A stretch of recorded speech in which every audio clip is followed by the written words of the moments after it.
Hello, welcome back to Chaudhary economics. स्वागत है आपका। तो आज के डिस्कशन पॉइंट ये रहेंगे, क्या रहेंगे? आरपीएससी असिस्टेंट प्रोफेसर का एग्ज़ाम हुआ था 15 दिसंबर 2025 को, जिसमें पेपर वन और पेपर टू हुए थे। दो पेपर लगते हैं ऑब्जेक्टिव टाइप। इसमें माइक्रो मैक्रो ग्रोथ आता है और इसके अंदर इंडियन इकोनॉमी और मैथ्स एंड स्टेट्स आता है, और उसके अलावा पब्लिक फाइनेंस वगैरह आता है। सो आज हम क्या सोल्व करेंगे? अराउंड 51 क्वेश्चंस हैं जो मैथ्स एंड स्टेट्स के हैं, और उनका लेवल इजी टू मॉडरेट है। ये वाले हम सोल्व करेंगे, डिटेल डिस्कशन करेंगे। इसमें से क्या है, एक क्वेश्चन डिलीट है, ठीक है, और एक दो क्वेश्चन हैं जो कि थोड़े डाउटफुल है, ठीक है, डाउटफुल। सो ये किसके लिए यूजफुल है? पहले बात तो जिन 700 लोगों ने एग्ज़ाम दिया है उनके लिए यूज़फुल है, वो अपने मैच कर सकते हैं आंसर। वैसे इजी टू मॉडरेट है पेपर, तो ऐसे क्वेश्चन नेट में भी आ सकते हैं, सेट में भी आ सकते हैं, और बाकी एपी की एग्ज़ाम में भी आ सकते हैं, और कोई पीजी लेवल की एग्ज़ाम, कोई भी पीएचडी एंट्रेंस है तो उनके लिए भी ये यूज़फुल है। तो आरपीएससी का जिन्होंने एग्ज़ाम दिया है वो अपना मैच कर सकते हैं। उसके अलावा यूजीसी नेट का कैलेंडर जारी हो गया है। डेट आपकी 7 जनवरी जो है 2026 है। दिसंबर 2025 वाली एग्ज़ाम जो है वो 7 जनवरी 2026 को होने वाली है। उसके लिए 20 दिन बाकी हैं। जब ये वीडियो डाला जाएगा उसके 20 दिन में एग्ज़ाम होगी। तो इसकी प्रैक्टिस के लिए यूज़ कर सकते हैं। चलिए आपको क्वेश्चन पेपर दिखा देता हूँ। हाँ, सो ये क्वेश्चन पेपर है, ये अपने टेलीग्राम चैनल पे डला हुआ है, ठीक है। चौधरी इकोनॉमिक्स इसी नाम से टेलीग्राम चैनल है, आपको डिस्क्रिप्शन में मिल जाएगा लिंक। इस पे ये पीडीएफ डला हुआ है, और इसमें टोटल 150 क्वेश्चन है ये वाले, ठीक है। ये 150 क्वेश्चन है, तो हम ये 50 क्वेश्चन करने वाले हैं। ये 50 क्वेश्चन कौन कौन से हैं इसमें मैं बता देता हूँ। 1 से 36, फिर 38 से 41, 55, 72, फिर 141, फिर 143 से 150। सो जिन्होंने एग्ज़ाम नहीं दिया है वो चौधरी इकोनॉमिक्स टेलीग्राम चैनल पे जाएं, ये पीडीएफ प्राप्त करें पेपर टू का। सर्चेबल पीडीएफ है, इसमें आप अगर कोई स्पेसिफिक प्रोबेबिलिटी का टॉपिक भी लेना चाहते हो तो उसको आप सर्च कर सकते हो। और फिर ये क्वेश्चन नंबर निकालो, खुद से चेक करो। आपके 75% क्वेश्चन आपको आने चाहिए, क्योंकि ये इजी टू मॉडरेट पेपर था। एटलीस्ट 75% क्वेश्चन आपको आने चाहिए, ठीक है। तो सिलेबस देख लेते हैं। सो ये वाला सिलेबस है, ये आरपीएससी का है, ठीक है, और ये है यूजीसी नेट का, ठीक है। सो सिलेबस ऑलमोस्ट सेम है। सो एक बेस थ्योरम इधर लिखी भी नहीं है, तो बेस थ्योरम का इसमें एक क्वेश्चन आया है। सो यूजीसी नेट में भी यहाँ पे लिखी भी नहीं है, लेकिन बेस थ्योरम पूछ लेते हैं। यहाँ पे इंडेक्स नंबर है जो कि इस साइड में नहीं लिखा हुआ है, पर पूछ सकते हैं क्योंकि उसमें क्वांटिटेटिव टेक्निक्स यहाँ लिखा हुआ है। यहाँ देखो स्टैटिस्टिक्स लिखा हुआ है, इकोनोमेट्रिक्स लिखा हुआ है, मैथमेटिक्स लिखा हुआ है। इन सबको क्वांट में बोल सकते हैं हम कि ये क्वांट है, ठीक है।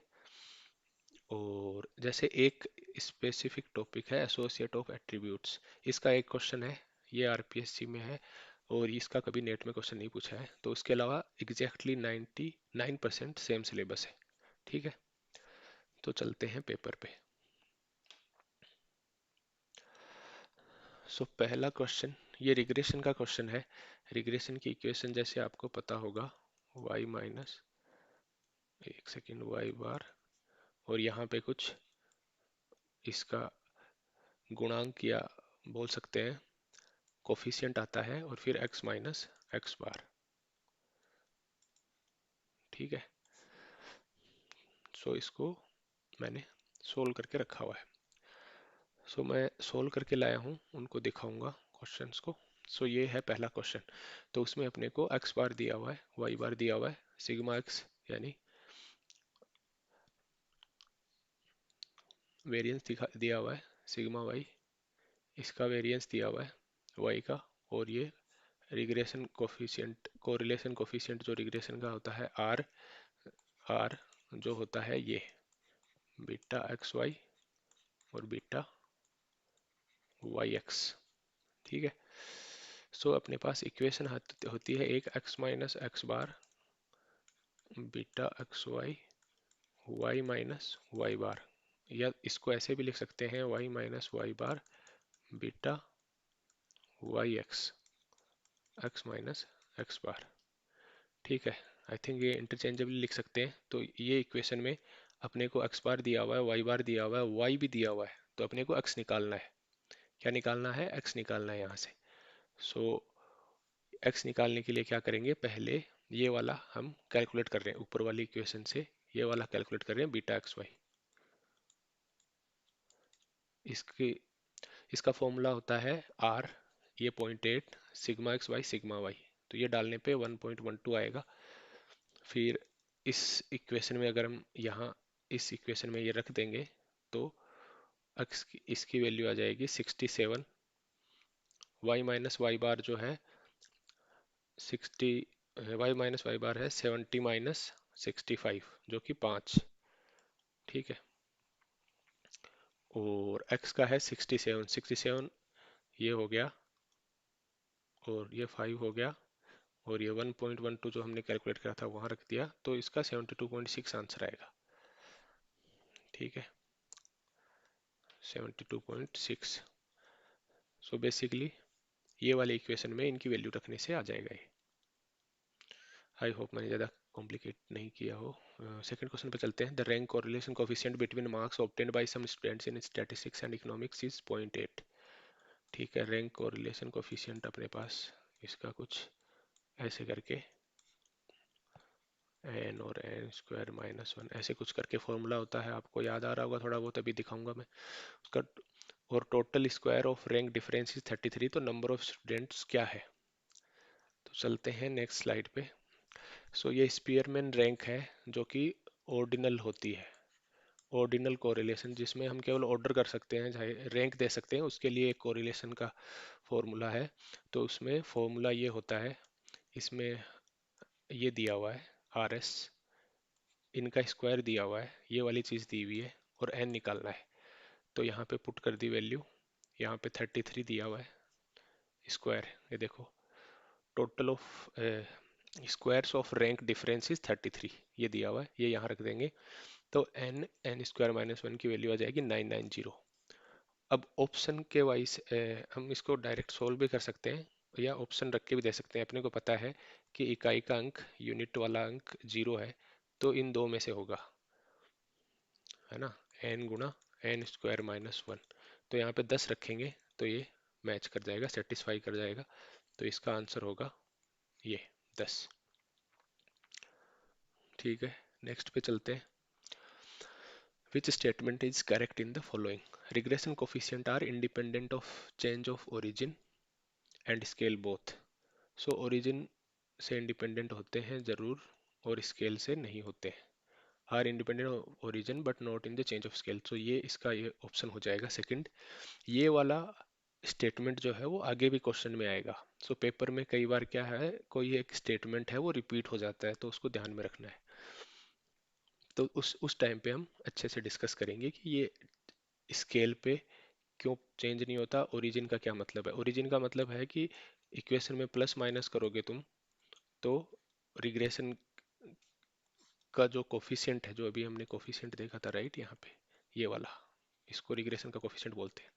तो स्केल स्केल का तो यही हुआ ना, वाई बार और एक्स बार, सॉरी ओरिजिन का यही मतलब हुआ। ओरिजिन का मतलब ये हुआ कि पहले कोई इक्वेशन ऐसे थी, अब ओरिजिन शिफ्ट कर दिया, ओरिजिन शिफ्ट करने पे वाई बार और एक्स बार ही शिफ्ट होंगे, लेकिन बीटा पे तो कोई चेंज नहीं हुआ। तो ओरिजिन से रिग्रेशन कोफिशिएंट को कोई फर्क नहीं पड़ता है, लेकिन स्केल से फर्क पड़ता है। स्केल का मतलब है कि पहले हम केजी में वेट नाप रहे थे और अभी हम ग्राम में नापने लग गए, या फिर पहले हम दूध नाप रहे थे लीटर में, अभी हम हाइट नापने लग गए, तो स्केल डिफरेंस हो जाएगा। तो उसका इस पे असर पड़ता है रिग्रेशन पे। ठीक है, आगे देखेंगे बाकी। फिर वापस आ गया रिग्रेशन इक्वेशन, फिर से आ गई सेम। रिग्रेशन इक्वेशन क्या थी, वाई माइनस वाई बार, और यहाँ पे था अपना beta Y X X minus X bar, ये होती है रिग्रेशन इक्वेशन। और बीटा वाई एक्स इसमें दे रखा है, ठीक है। सो ये फोर्थ वाला देखते हैं कैसे, ये वाला, ये रहा।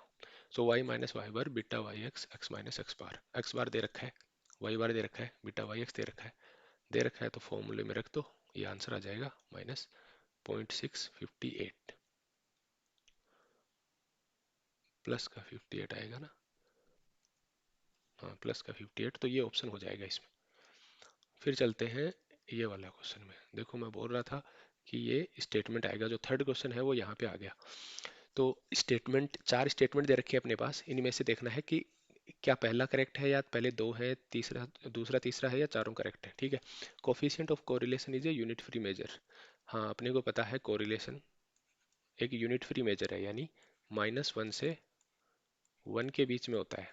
तो ये यूनिट फ्री हुआ ना, कि अगर आप कोरिलेशन नाप रहे हो दूध दूध के लिए, कोई भी किसी भी टाइप का वेरिएबल है, उसके बीच, उसके लिए अगर आप दो वेरिएबल का कोरिलेशन देख रहे हो, चाहे हाइट हो गई, चाहे वो पॉपुलेशन हो गई, चाहे जो मैं बता रहा था गाय भैंसों का दूध का किसका कितना हो गया प्रोडक्शन, सब कुछ में यूनिट नहीं आएगी, -1 से 1 आएगा। तो ये स्टेटमेंट सही है।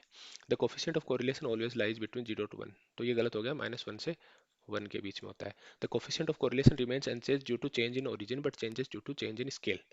सो यहाँ पे ये ये बात आ गई कि ये गलत हो गया, क्योंकि कोरिलेशन क्या है, जब हमेशा -1 से 1 के बीच में रहेगा तो कुछ भी चेंज कर दो आप ओरिजिन चेंज कर दो, स्केल चेंज कर दो। ओरिजिन मैं बताया था अभी, ओरिजिन का मतलब है कि ये लाइन है, इसका ये 0 0 है अपना ओरिजिन, ये कहीं भी चला जाए, भाग जाए, यानी लाइन इधर उधर हो जाए, यानी ओरिजिन का मतलब है प्लस माइनस, उसमें कुछ प्लस माइनस करो। स्केल का मतलब है उसमें मल्टीप्लाई करो या डिवाइड करो, ठीक है। तो ये गलत हो गया। फिर डी वाला देखो, the regression coefficient remains unchanged due to change in origin and change in scale. So अभी हमने देखा था थर्ड क्वेश्चन में कि ये वाला ओरिजिन से तो चेंज नहीं होता, लेकिन स्केल से चेंज हो जाता है, तो ये भी स्टेटमेंट गलत हो गया, तो इसमें ओनली ए करेक्ट होगा। देखते हैं फिफ्थ का मैंने कर रखा है क्या, नहीं फिफ्थ का यहाँ पे कोई सॉल्यूशन नहीं कर रखा है। सो अभी मैं बता देता हूँ थोड़ा सा। जैसे रिग्रेशन कोफिशिएंट है बीटा वाई एक्स मान लिया, सो ये है rho sigma X sigma Y, और रो है sigma X Y sigma Y. अब इसकी वैल्यू यहाँ रखते हैं, तो ये सिग्मा एक्स यहाँ सिग्मा एक्स कट जाएगा, तो बचेगा सिग्मा एक्स वाई और सिग्मा वाई स्क्वायर, राइट। तो ये देख रहे हो इसकी यूनिट क्या है, इसकी और इसकी यूनिट सेम नहीं है। कहने का मतलब ये है कि रिग्रेशन में कोफिशिएंट की एक यूनिट होती है और कोरिलेशन में उसकी कोई यूनिट नहीं होती, बट जो ऊपर नीचे है ना, यूनिट कैंसिल आउट हो जाती है। तो अगर यूनिट नहीं रहेगी तो उसका ओरिजिन और स्केल दोनों पे असर नहीं पड़ेगा, स्केल पे असर नहीं पड़ेगा। लेकिन रिग्रेशन में क्या है, रिग्रेशन में हम किसी एक डिपेंडेंट वेरिएबल को को प्रिडिक्ट करते हैं इंडिपेंडेंट वेरिएबल को चेंज करके। सो उसके इंडिपेंडेंट वेरिएबल की वैल्यू पे इम्पेक्ट पड़ता है, तो इसलिए हमेशा रिग्रेशन जो है वो ओरिजिन पे प्रॉब्लम नहीं होती, लेकिन स्केल से उसको प्रॉब्लम होती है। ओरिजिन का मतलब प्लस माइनस करोगे तो प्रॉब्लम नहीं होगी, स्केल का मतलब मल्टीप्लाई और डिवाइड करोगे तो दिक्कत होगी, तो इसमें ओनली ए करेक्ट होगा। थोड़ा फास्ट करते हैं, सिक्स्थ अभी आ गया, प्रोबेबिलिटी का क्वेश्चन आ गया है।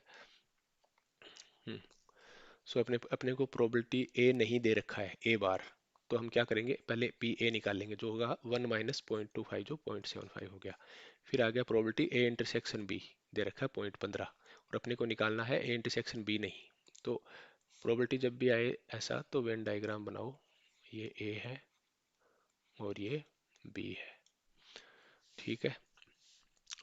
तो प्रोबेबिलिटी ए ये दे रखा है अपने पास 0.75, और बी, ए इंटरसेक्शन बी दे रखा है ये वाला 0.15, और अपने को पूछ रखा है पे पी ए इंटरसेक्शन बी नहीं। सो ए इंटरसेक्शन बी नहीं, तो ए में होना चाहिए और बी में नहीं होना चाहिए। पहला है ए में होना चाहिए बी में होना चाहिए, दोनों में हो तो वो 0.15 है, और ए में होना चाहिए और बी में नहीं होना चाहिए, यानी ए में से हमको ये पार्ट हटाना है। सो 0.75 माइनस 0.15, तो 0.6 हो जाएगा। तो वैसे भी कर सकते हैं बिना वेन डायग्राम किया, क्योंकि पी ए अपने को पता है पी ए इंटरसेक्शन बी और P A intersection B bar होता है। तो इनमें से अपने पास ये दे रखा है, हमने निकाल दिया ये 1 माइनस करके, ये क्वेश्चन में दे रखा है और ये पूछा है। ठीक है, इसमें 0.6 हो जाएगा।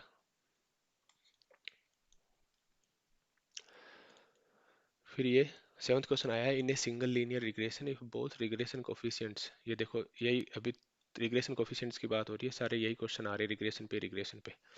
B X Y B Y X is negative then the value of correlation will be positive. So ये स्टेटमेंट हो गया गलत। कोरिलेशन की वैल्यू, जो कोरिलेशन कोफिशिएंट होता है उसकी वैल्यू होती है, जो उसका साइन होता है वो उन, जो रिग्रेशन कोफिशिएंट होते हैं उनके सेम ही होना चाहिए। मतलब R has the same sign as regression coefficient, तो अगर ये दोनों नेगेटिव हैं तो कोरिलेशन भी नेगेटिव होगा। ये इसकी प्रॉपर्टी है, तो ये गलत हो गया। The product of two regression coefficients equal to the square of the correlation. हाँ, तो ये अपने को पता है कि ये होता है कोरिलेशन कोफिशिएंट, ये रिग्रेशन दोनों हो गए, एक एक्स वाई एक वाई एक्स वाला। तो अगर इसको स्क्वायर करेंगे तो इसको ये भी बोल देते हैं ज्योमेट्रिक मीन होता है, स्क्वायर होता है। So product of two regression coefficient in दोनों का मल्टीप्लाई किया equal to the square of the correlation. तो अगर इसको इधर स्क्वायर करूंगा तो ये हट जाएगा, तो ये अपने पास प्रॉपर्टी होती है। तो आर सही है, ए गलत है। फोर्थ ऑप्शन हो गया। साथ में 8 में चलते हैं, trend line of monthly sales. So ये वाला एक कंट्रोवर्शियल क्वेश्चन है। कंट्रोवर्शियल इसलिए है कि इसमें बोल रखा है कि एक मंथली सेल्स की ट्रेंड लाइन है ये थोड़ा हम बोल सकते हैं कि ये टाइम सीरीज से रिलेटेड एक ही क्वेश्चन आया है, जो कि ट्रेंड लाइन हमको दे रखी है, और वाई एनुअल सेल्स है और एक्स है एक ईयर। तो अपने को convert the equation to monthly basis and find monthly increase rate in sales. So 3.6 दे रखा है, और ये अपने पास है ईयर का, तो मंथली निकालने के लिए 12 से डिवाइड करेंगे तो 0.3 आएगा। ठीक है, 0.3। लेकिन ये इतना स्ट्रेट फॉरवर्ड है नहीं, कैसे देखते हैं, देखिए। हम्म, लेकिन स्टार्टिंग में लाइन में क्या दे रखा है, अगर केवल इतना हम पढ़ें इस क्वेश्चन को राइट यहाँ तक, तो आंसर आएगा 0.3। लेकिन पहली लाइन में क्या दे रखा है, ये जो ट्रेंड लाइन है ये मंथली सेल्स का है। सो मंथली सेल्स का अगर ट्रेंड लाइन है तो 3.6 ही इसकी इंक्रीज रेट होनी चाहिए ना। मंथली सेल्स की ये ट्रेंड लाइन है, ये साफ साफ लिखा हुआ है, मासिक बिक्री की उपनति रेखा। फिर वार्षिक बिक्री है, ये एक वर्ष है। ये दोनों लाइनें एक दूसरे की विरोधाभास है। ठीक है, कॉन्ट्राडिक्टरी लाइन है ये दोनों एक दूसरे की, समझ गए। सो मोस्ट प्रोबेबली जैसे एग्जामिनर चाह रहा था, आंसर इसका 0.3 ही आएगा। लेकिन अगर ये मंथली सेल्स देखा जाए तो 3.6 भी आंसर आ सकता है। केवल इस पे गौर किया जाए तो 3.6 आंसर आएगा, बाकी पूरा क्वेश्चन पढ़ा जाए तो 0.3 आएगा। यानी इसमें 12 से डिवाइड करेंगे, क्योंकि ये पूरे साल का है, एक महीने का निकालने के लिए 12 से डिवाइड करेंगे तो 0.3 आ जाएगा। ठीक है, तो इस पे ऑब्जेक्शन लगा सकते हैं, ये वाला एक क्वेश्चन कंट्रोवर्शियल है। फिर प्रोबेबिलिटी का क्वेश्चन आ गया, फिर से पी ए वैल्यू दे रखी है, बी दे रखी है, ए यूनियन बी दे रखा है।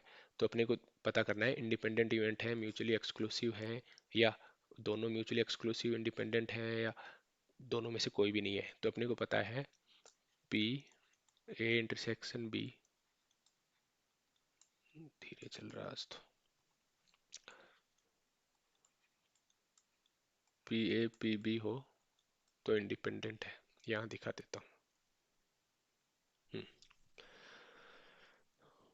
सो म्यूचुअली एक्सक्लूसिव के लिए ये चाहिए P A intersection B zero होना चाहिए, और इंडिपेंडेंट के लिए P A intersection B. So examiner इतनी सी बात है इसमें, बस यही कंफ्यूज करता है हल्का सा, कि म्यूचुअली एक्सक्लूसिव का मतलब है कि ए होगा तो बी बिल्कुल ही नहीं होगा, और इंडिपेंडेंट का मतलब है कि उनकी प्रोबेबिलिटी एक दूसरे पे डिपेंड नहीं कर रही है बस। यानी अगर ये डिपेंडेंट होते ना, यहाँ पे डिपेंडेंट, अगर डिपेंडेंट होते तो पी ए इंटरसेक्शन बी क्या होता, P A given B P B, ऐसे होता। अब ये डिपेंडेंट नहीं है। इसका क्या मतलब होता है, इसका मतलब होता है पी ए की प्रोबेबिलिटी जब बी हो चुका है, लेकिन अगर ये एक दूसरे पे डिपेंड नहीं कर रहे तो ये इक्वल हो जाएगा पी ए के। ठीक है। तो क्वेश्चन में क्या दे रखा है, क्वेश्चन पे आ जाते हैं। अपने को पी ए दे रखा है, पी बी दे रखा है, पी ए यूनियन बी दे रखा है। अपने को पता है पी ए यूनियन बी होता है P A plus P B और minus P A intersection B. क्यों होता है ये, क्योंकि यूनियन में हम ए और बी को दो बार काउंट कर लेते हैं। दो बार काउंट नहीं करते हैं, मतलब ये वाला पार्ट को दो बार काउंट हो जाता है ए प्लस बी करने पे। ए प्लस बी करने पे ये ए आ गया, ये बी आ गया, तो ये वाला दो बार काउंट हो गया, तो इसको एक बार उड़ा देते हैं। ठीक है। सो इससे हम ए यूनियन बी दिया हुआ है 0.9, पी ए दिया हुआ है 0.6 और पी बी दिया हुआ 0.5, तो ये intersection P A intersection B आ जाएगा 0.2। तो पी ए इंटरसेक्शन बी क्या जीरो आया, क्या नहीं आया जीरो, तो इसका मतलब ये म्यूचुअली एक्सक्लूसिव नहीं है। इंडिपेंडेंट होता तो क्या आता, ये 0.2 किसके बराबर होना चाहिए, P A into P B. P A into P B कितना है 0.3, 0.6 गुना 0.5, 0.3, तो ये इसके बराबर भी नहीं है। तो ये but we have this, so these are not independent. ठीक है। So neither mutually exclusive nor independent events. ठीक है, नाइन्थ में 4 हो जाएगा, neither mutually exclusive nor independent event. अब ये क्वेश्चन है 10th वाला, what is the expectation of the number obtained when an unbiased dice is rolled. Dice एक पासा है, इसमें 6 साइड होती हैं, आपको पता है, 3 4 5 6। सो इनका ई एक्स एक्सपेक्टेशन क्या होती है, एक्सपेक्टेशन का मतलब होता है ये एवरेज होगा इसका, कि ऑन एन एवरेज कितने नंबर आएंगे, तो इसका एवरेज कर लो, तो इसको सम करके एवरेज करोगे तो 3.5 आएगा। ठीक है। ये देखो, यहाँ पे है 10th वाला, अनबायस्ड डाइस है और इसमें क्या क्या है, एक्सपेक्टेशन ऐसे निकलती है एवरेज करके। 1 से लेके 6 तक आ सकते हैं इसमें, इनको काउंट करेंगे, n into N plus 1/2, 6 into 7/2, 21 आ जाएगा, 21/6, 3.5। तो ऑप्शन 2 करेक्ट हो जाएगा। फिर ये है, 4 लोग हैं जो अलग अलग एक प्रॉब्लम को सोल्व करते हैं, और उसकी प्रोबेबिलिटी है 1/2, 3/4, 1/4, 1/8। Then the probability what the problem is solve correctly by at least one of them. अपने को प्रोबेबिलिटी निकालनी किसकी है, कि at least that the problem is solve correctly by at least one of them, कि एटलीस्ट एक से करेक्ट हो जाए। तो जब भी एटलीस्ट का आए तो डरना नहीं है, क्या करना है अपने को, वन माइनस बिल्कुल किसी से नहीं हुई, वन माइनस किसी से नहीं हुई, ये करना होता है। ठीक है। तो आ जाते हैं सॉल्यूशन पे। लेट द सक्सेस प्रोबेबिलिटी, ये सक्सेस प्रोबेबिलिटी अपने को दे रखी है चारों की अलग अलग, 1/2, 3/4, 1/4, 1/8। अब निकालनी है the probability that no one solves. No one solves के लिए क्या होगा, वन माइनस, अपने को चाहिए at least one solves, right, at least one, किसी एक का आंसर आ जाए तो हम उसको करेंगे वन माइनस किसी का नहीं आए, है ना, चारों का नहीं आए। तो वन माइनस पहले का नहीं आएगा, क्या करेंगे, पहले का आएगा 1/2 है, तो नहीं आएगा 1 - 1/2। फिर दूसरे का आएगा 3/4 है, नहीं आएगा 1 - 3/4, तो कितना हो गया 1/4। फिर सिमिलरली 3/4 एंड 7/8, ये देखो। सो बिल्कुल कोई सोल्व नहीं कर पाए, और एंड लगेगा ना इसमें, एंड का मतलब मल्टीप्लाई होता है, और का मतलब करते तो प्रोबेबिलिटी का जोड़ होता। अभी प्रोबेबिलिटी मल्टीप्लाई क्यों होगी, कि पहला भी सोल्व नहीं कर पाए एंड, दूसरा भी नहीं कर पाए एंड, तीसरा भी नहीं कर पाए, चौथा भी नहीं कर पाए, तभी आएगा कि कोई नहीं कर पाया। तो ये 21/256 आ गया, इसको एक से हटाएंगे तो ये अपना आंसर आ जाएगा, कि एटलीस्ट वन से हो जाए, कि पहला, कम से कम पहला कर ले या दूसरा कर ले। समझ गए होंगे आप, यूजीसी नेट में भी ऐसा क्वेश्चन आया था, 235 वाला। ठीक है, फर्स्ट हो जाएगा इसमें। फिर ये बेस थ्योरम का क्वेश्चन आ गया। सो बेस थ्योरम है, यूजीसी नेट में भी आ सकता है, स्पेसिफिकली मेंशन नहीं है, लेकिन ये प्रोबेबिलिटी से रिलेटेड ही है। To find the probability of an event after new or additional information is known called revised probability. हाँ, बेस थ्योरम प्राइमरीली किसके लिए यूज होता है कि कोई एक एडिशनल इन्फॉर्मेशन आई है तो हम प्रोबेबिलिटी को रिवाइज करते हैं, तो उसके लिए यूज होता है बेस थ्योरम। तो ये सही है। To compute joint probability of two independent events, so ये बेस थ्योरम के अंतर्गत नहीं आता है, ये अलग चीज है। To determine whether events in a simple space are truly mutually exclusive and exhaustive, तो ये म्यूचुअली एक्सक्लूसिव ये भी नॉर्मल प्रोबेबिलिटी में आता है, बेस थ्योरम में नहीं आता। टू कैलकुलेट वेटेड एवरेज भी नहीं आता है, तो इसमें ओनली ए करेक्ट हो जाएगा, पहला। ठीक है, 12 में पहला। इसमें चलते हैं। For a normal distribution the mean deviation is approximately equal to 0.779 times the standard deviation. तो अपने को पता है S D equal to M D equal to Q D.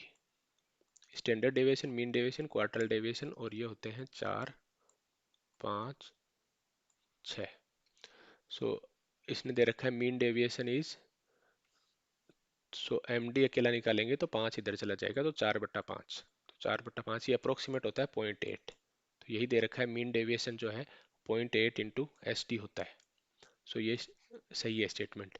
A normal distribution is fully characterized by only two parameters, the mean and standard deviation sigma, and is perfectly symmetrical about the mean. तो आपको पता है bell curve बोलते हैं इसको, घंटी वाला, एकदम घंटी की तरह मीन होता है बीचों बीच, और एकदम सिमेट्रिक होता है। ये सिमेट्रिक बना नहीं है लेकिन सिमेट्रिक होता है, इधर इधर दोनों एक जैसा होता है। तो ये भी सही है, ये भी सही है, लेकिन क्या इसका सही एक्सप्लेनेशन है क्या ये ऊपर वाली चीज़ का? ऊपर तो कुछ और ही बात बता रहा है, वो एस टी एम डी का बता रहा है, नीचे बता रहा है कुछ और ही। तो ये करेक्ट एक्सप्लेनेशन नहीं है। तेरा का इधर है क्या? तेरा का नहीं दे। 14 पे चलते हैं। मीन और standard deviation for binomial distribution. अब बाइनोमियल डिस्ट्रीब्यूशन पे अपने को मीन और वेरिएंस पता है, डायरेक्ट यही पूछते हैं हर बार, है ना। पिछली बार 23 वाले एग्जाम में क्या पूछ लिया था? पोसोन का पूछ लिया था, अभी बाइनोमियल का पूछ लिया। तो ये होता है एन पी और N P Q. N number of trials है, और पी है सक्सेस की प्रोबेबिलिटी, और क्यू है फेलियर की प्रोबेबिलिटी। तो अपने को पूछा स्टैंडर्ड डेविएशन, तो इसमें अंडर रूट लगा देंगे। ठीक है, 7/10 और 60 दिया हुआ है, तो ये सॉल्यूशन है। सक्सेस की प्रोबेबिलिटी 7/10 है, ट्रायल्स हैं 60, मीन आएगा एन पी। सो ये डायरेक्टली बाइनोमियल डिस्ट्रीब्यूशन की प्रॉपर्टीज हैं। तो ये अपने को कोई डेरिवेशन करना तो आएगा नहीं, यहाँ पे डायरेक्ट पूछा जाएगा। तो ये याद करना रहता है कि इसका मीन जो है वो एनपी होता है, तो इन दोनों को मल्टीप्लाई करेंगे, 42 आ गया। और वेरिएंस जो होता है वो एनपी क्यू होता है, एनपी क्यू। या क्यू को क्या लिख सकते हैं, 1 - पी, फेलियर की प्रोबेबिलिटी है ना, तो इसको लिख सकते हैं एन पी इंटू 1 - पी। और स्टैंडर्ड डिविएशन के लिए इसका स्क्वायर रूट, तो 12.6 का स्क्वायर रूट 3.55 आएगा। तो इसमें फर्स्ट आंसर सही हो जाएगा। अब आते हैं इस पे। Which of the following statements are correct about normal distribution? Select correct answer using. So mu 3 for normal distribution is 0। ठीक है, म्यू 3 0 होता है। यह है स्क्यूनेस। तो अभी पिछले क्वेश्चन में तो आया था कि नॉर्मल एकदम सिमेट्रिक होता है, बीचों बीच से सिमेट्रिक होता है, तो म्यू 3 स्क्यूनेस बताता है, तो ये 0 होता है, यानी एकदम सिमेट्रिक है, तो ये सही स्टेटमेंट है। Beta 2 for normal distribution is 0। तो बीटा 2 क्या बताता है? बीटा 2 है कर्टोसिस बताता है, और नॉर्मल डिस्ट्रीब्यूशन के लिए बीटा 2 3 होता है। ठीक है, तो ये हो गया गलत। Mean deviation for normal distribution 4/5 sigma, अभी आया था ऊपर 0.7979। तो मैंने बताया था ना, अप्रोक्सीमेट हम 0.8 लेते हैं, तो ये 0.8 हो गया। तो ये भी सही हो गया। क्वार्टाइल डेविएशन 2/3, ये भी सही होगा। अभी बताया था एस एम क्यू, यानी S D M D Q D, 4, 5, 6, ऐसे याद कर लो। तो क्वार्टाइल डेविएशन किसके साथ देखना है? ये स्टैंडर्ड डेविएशन, ये सिग्मा है, इसके साथ देखना है क्यू डी का। सो 6 को इधर भेज दो, 4/6, तो ये क्या हो गया, 2/3। तो ये भी सही हो गया। तो ये कौन सा क्वेश्चन है? 15 का, 15 में हो जाएगा 134 करेक्ट, दूसरा इनकरेक्ट हो गया। ठीक है, फिर आगे पोसोन। अब पोसोन डिस्ट्रीब्यूशन आ गया है।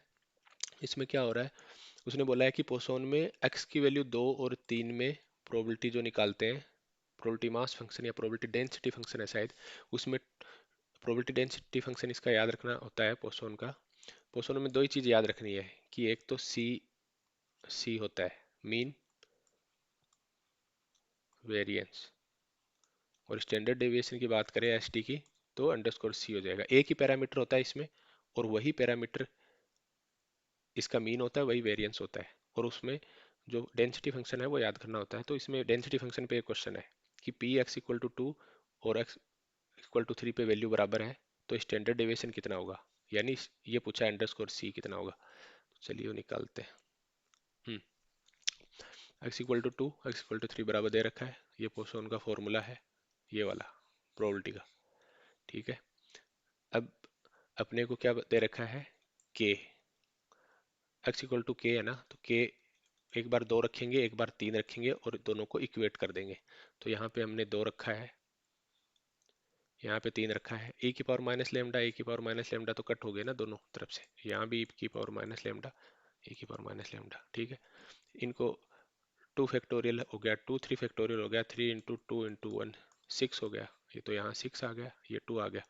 अब इनको और सिंप्लीफाई करेंगे तो 2 3 जा 6, फिर 3 इधर आ गया तो 3 लेमडा स्क्वायर लेमडा क्यूब। तो यहाँ लेमडा 3 है, यहाँ 2 है, ये 2 कट गया तो लेमडा इक्वल टू 3 बचा। और अपने को पता है स्टैंडर्ड डेविएशन क्या होता है, अंडर रूट सी या अंडर रूट लेमडा। जो भी यहाँ पे आ रहा ना ये वाली चीज़, इसको हम सी भी बोल सकते हैं, लेमडा भी बोल सकते हैं, कोई टाउ भी बोल देता है। तो मीन और वेरिएंस तो सी सी होता है इसका, स्टैंडर्ड डेविएशन अंडरस्कोर सी या अंडरस्कोर लेमडा होता है। तो रूट तीन अपने को पता है 1.732, 1.732। ठीक है, 17 पे चलते हैं। अब देखो पोसॉन का वापस आ गया, स्टेटमेंट आ गए। तो Poisson distribution is a theoretical continuous probability distribution. तो ये गलत हो गया है, कंटिन्यूअस नहीं है, ये डिस्क्रीट है। ठीक है, पोसॉन में जनरली एग्जांपल ये है कि, ये गलत हो गया, फिर Poisson is use to analyse rare events. हाँ, जनरली इसी के लिए पोसॉन यूज होता है, रेयर इवेंट्स के लिए। और यूनिमेट्रिक प्रोबेबिलिटी डिस्ट्रीब्यूशन है, मीन वेरिएंस इक्वल होते हैं। तो अभी हम यही देख रहे हैं, मीन वेरिएंस सी, या जो भी मैं सी सी बोल रहा था, या लेमडा भी बोल सकते हैं, ये इक्वल होते हैं और स्टैंडर्ड डेविएशन इसका रूट होता है। तो ये भी सही है। सो इसमें 17 में हो जाएगा दूसरा, केवल एक स्टेटमेंट गलत है, पहला। अब ये क्वेश्चन आ गया सैम्पलिंग का। Selecting N units from a population of N, ये बड़ा वाला है, ये छोटा वाला है, फिक्स इंटरवल, एक फिक्स इंटरवल में describe which sampling method is this.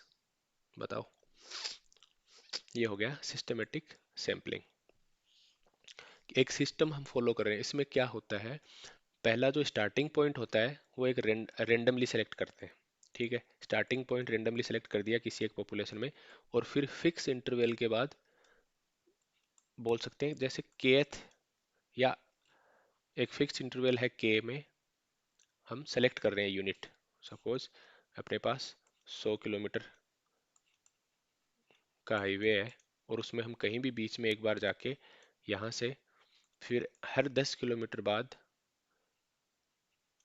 एक घर है या मिट्टी है किसी का भी सर्वे कर रहे हैं, हर 10 किलोमीटर बाद इस साइड या हर 10 किलोमीटर बाद इस साइड। सो ये सिस्टमेटिक सैम्पलिंग होगा, एक सिस्टम फॉलो कर रहे हैं हम, और रैंडम सैम्पलिंग भी हो रहा है क्योंकि स्टार्टिंग पॉइंट इसका रैंडम है। If the population is heterogeneous, विस्मांगी बोल सकते हैं इसको, समांगी नहीं है। Which probability sampling method is most likely to provide the most representative sample. हमेशा अगर रिप्रेजेंटेटिव की बात आए, प्रतिनिधित्व है करने का, तो आएगा स्ट्रेटिफाइड सैम्पलिंग। स्ट्रेटिफाइड सैम्पलिंग में क्या करते हैं, हेट्रोजेनियस मतलब सारी पॉपुलेशन अलग अलग है। जैसे दिल्ली है, तो दिल्ली में लोग आके बस गए, कुछ बिहारी बस गए, कुछ पंजाबी बस गए, राजस्थानी बस गए, सब आके बस गए, या अलग अलग बोल सकते हैं, अलग अलग कल्चर के लोग बस गए। अगर उसमें से अपने को 100 लोग उठाने हैं तो हम क्या करेंगे, हम पहले चार कल्चर, सपोज 4 कल्चर है, 1 2 3 4 उस एरिया में, तो हम चारों कल्चर अलग अलग कर लेंगे। और सपोज उनकी पॉपुलेशन बराबर है तो उनमें से, या पॉपुलेशन का जो भी प्रोपोर्शन है उस प्रोपोर्शन में हम सैंपल कलेक्ट करेंगे। सपोज 50% उसमें बिहारी है, तो 50, तो 100 अगर अपने को सेलेक्ट करने हैं तो 50 हम बिहारी वाली पॉपुलेशन से रेंडमली सेलेक्ट करेंगे, इसके बाद रेंडम सेलेक्ट करेंगे। सपोज राजस्थानी 20 है, 20% है, तो 20 राजस्थानी हम सेलेक्ट करेंगे राजस्थान की पॉपुलेशन, राजस्थानी पॉपुलेशन में से, तो वो हो गया स्ट्रेटिफाइड सैम्पलिंग। तो अच्छे से रिप्रेजेंट होता है, जितना पॉपुलेशन में प्रोपोर्शन होता है उतना ही सैंपल में होता है।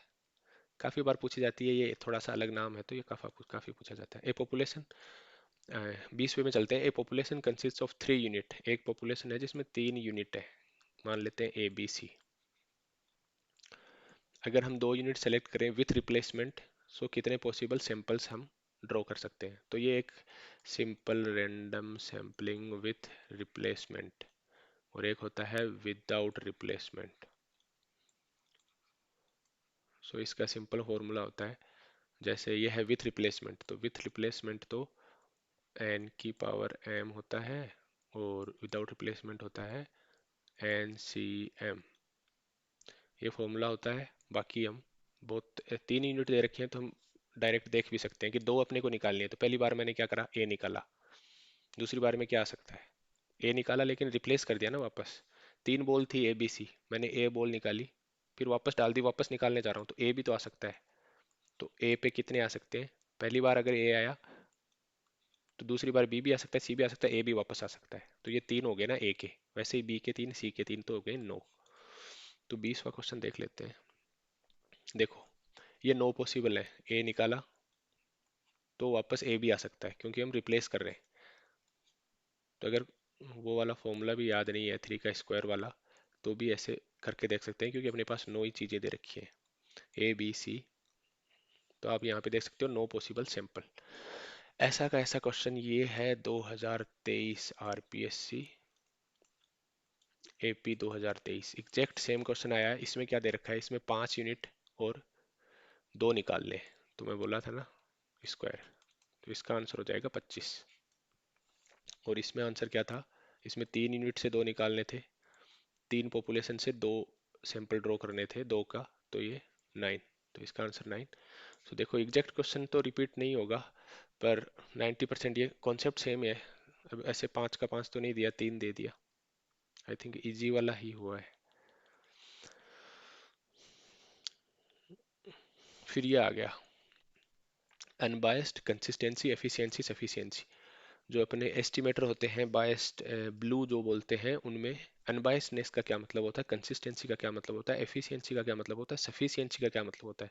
तो सबसे पहले बात करते हैं लिस्ट 2 में, an estimator convey as much information of population parameter as possible. अपने को पता है एक पॉपुलेशन होती है बहुत बड़ी, ठीक है, उसमें से सब तो हम कर नहीं सकते, हर एक के बारे में जान नहीं सकते, क्योंकि वो होती है सेंसस।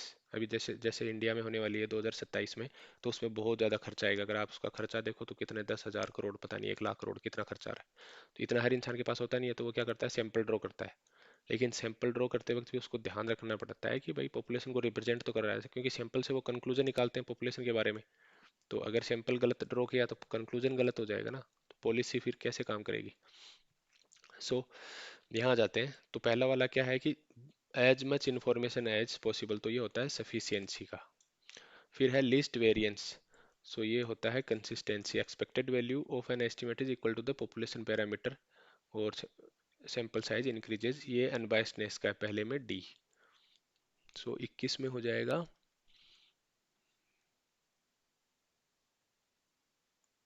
ये वाला, राइट। चौथे में ए, हाँ यही वाला है।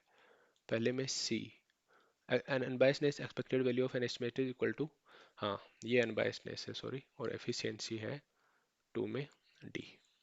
एफिशिएंसी किसको बोलते हैं, सैंपल एस्टिमेटर अप्रोचेस। हाँ एफिशिएंसी इसलिए इसमें बोलते हैं कि ये पॉपुलेशन है और 100 की पॉपुलेशन है, अगर हमने सैंपल 10 का निकाला और फिर उसका मीन निकाला, 10-10 के बहुत सारे सैंपल निकाले, सैंपल साइज अगर इंक्रीज करते जाएंगे ना, सैंपल साइज एकदम पॉपुलेशन के बराबर आ जाएगी, तो वो पैरामीटर एकदम बराबर हो जाएंगे, यानी पॉपुलेशन का क्या है, मीन म्यू, और सैंपल का क्या है, एक्स बार।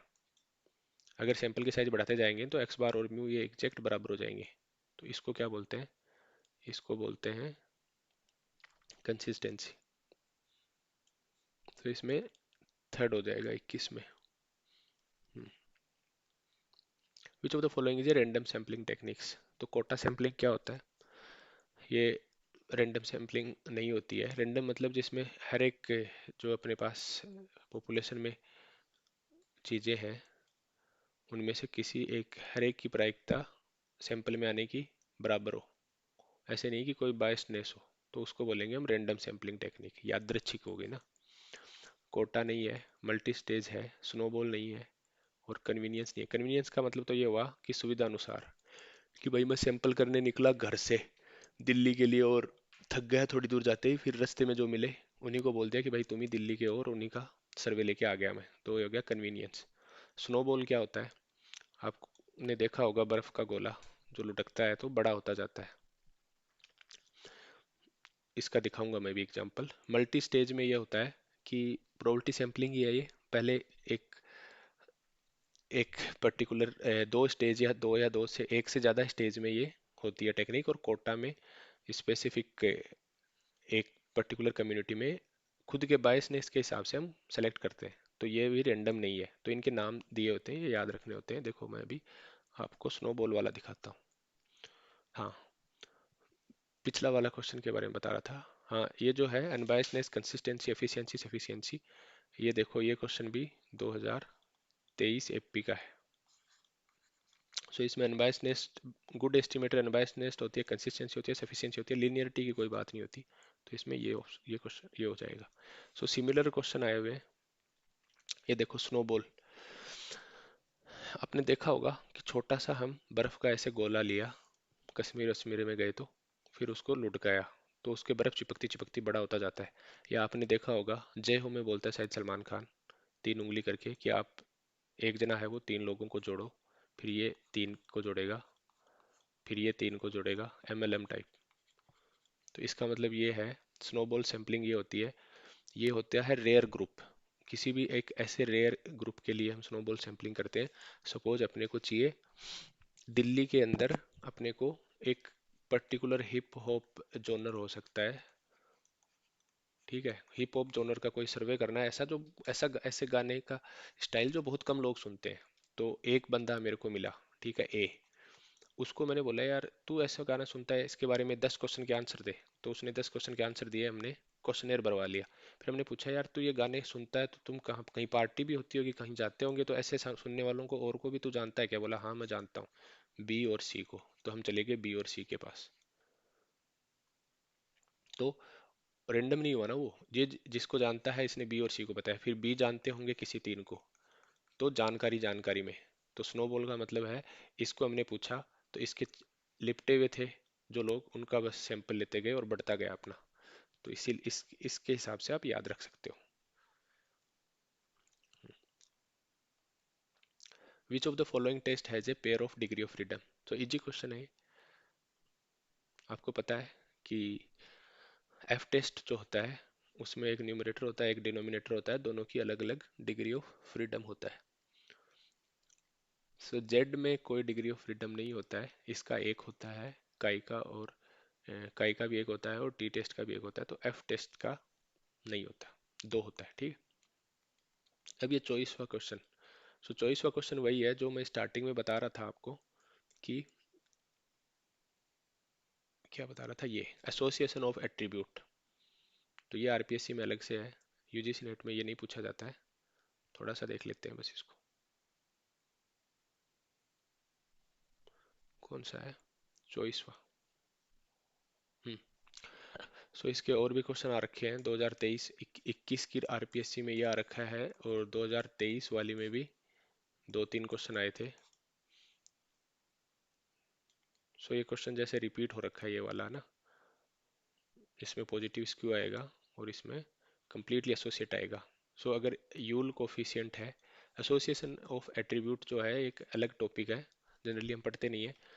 तो इसमें क्या होता है, यूल कोफिशिएंट है जो इसमें +1 होगा तो कंप्लीटली एसोसिएटेड होंगे दो वेरिएबल, माइनस होगा तो एसोसिएटेड नहीं होंगे। तो यहाँ पे जैसे माइनस दे रखा है ये वाला, तो इसमें जो इसमें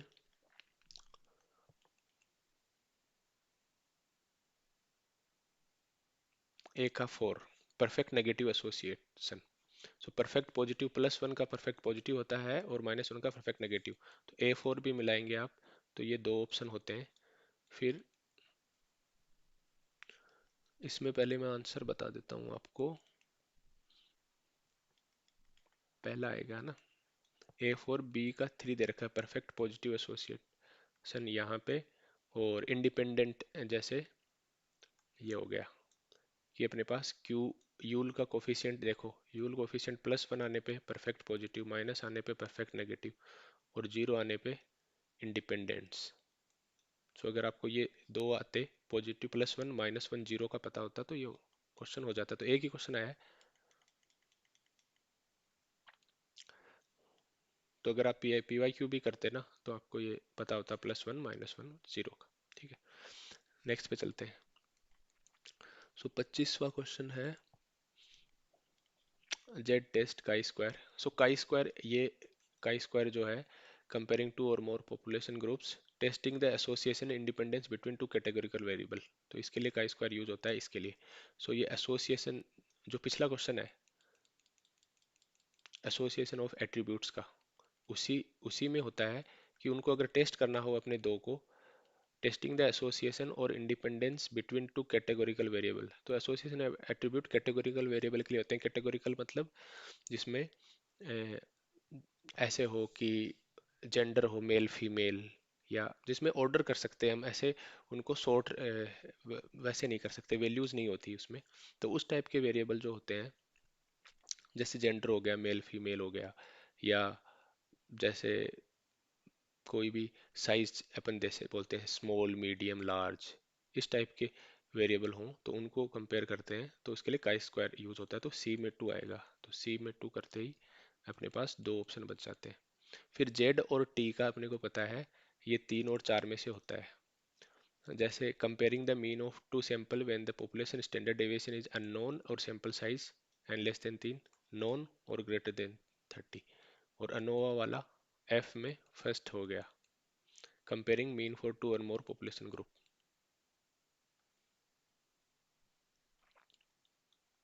सो इसमें फर्स्ट हो जाएगा, कैसे होगा?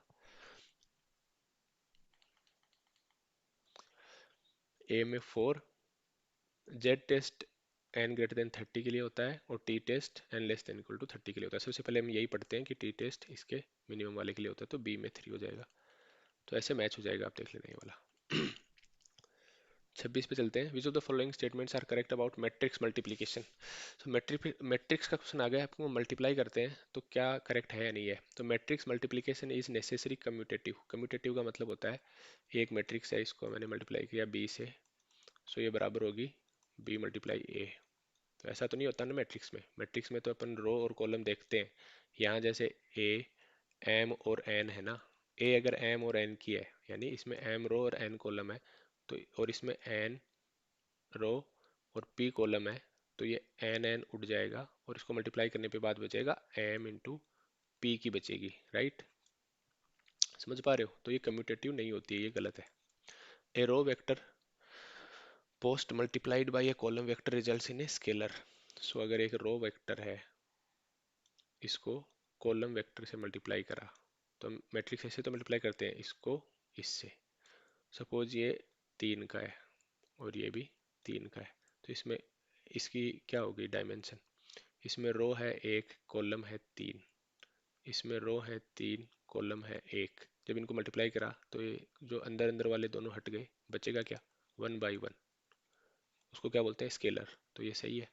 ए column vector post multiplied by a row vector results in scalar. अब इसका उल्टा बोल दिया कि इसको अगर ये यहाँ होता और ये यहाँ होता, तो ये गलत हो जाएगा, ये मल्टीप्लिकेशन होगा ही नहीं ऐसे। A row vector post multiplied by a matrix is a row vector. So ये सही है, लेकिन कुछ चीजों में, not necessarily true every time.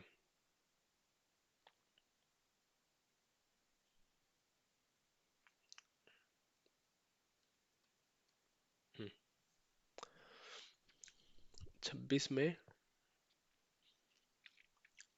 So D जो है, इसको हम बोलेंगे नॉट यूनिवर्सली ट्रू। एक रो वेक्टर, ये क्या बोल रहा है, एक रो वेक्टर को अगर मैं एक मैट्रिक्स के मल्टीप्लाई करूंगा तो एक रो वेक्टर आएगा। सो सपोज ये रो वेक्टर है 1 बाई थ्री का, मैट्रिक्स है 3/3 की, तो क्या आएगा 1/3 का आएगा। तो इस केस में तो ये सही है, सही बैठ रहा है ना। इसका पहले ऑप्शन आंसर बता देता हूँ, ओनली बी करेक्ट होगा। लेकिन सपोज ये रो वेक्टर है और ये कॉलम वेक्टर है, ये 1/3 है और ये 3/1 है। मैट्रिक्स तो बोल सकते हैं ना कॉलम वेक्टर को, या नहीं बोल सकते? मैट्रिक्स तो बोल सकते हैं। जब इन दोनों को मल्टीप्लाई करेंगे तो क्या आ जाएगा, स्केलर आ जाएगा ना, रो वेक्टर थोड़ी आया। तो रो वेक्टर आना हर केस में जरूरी नहीं है। मैट्रिक्स तो ये भी है 3/3 की, और मैट्रिक्स 3/1 की है, स्क्वायर मैट्रिक्स थोड़ी बोला इसने। सो ये नॉट यूनिवर्सली ट्रू आएगा D.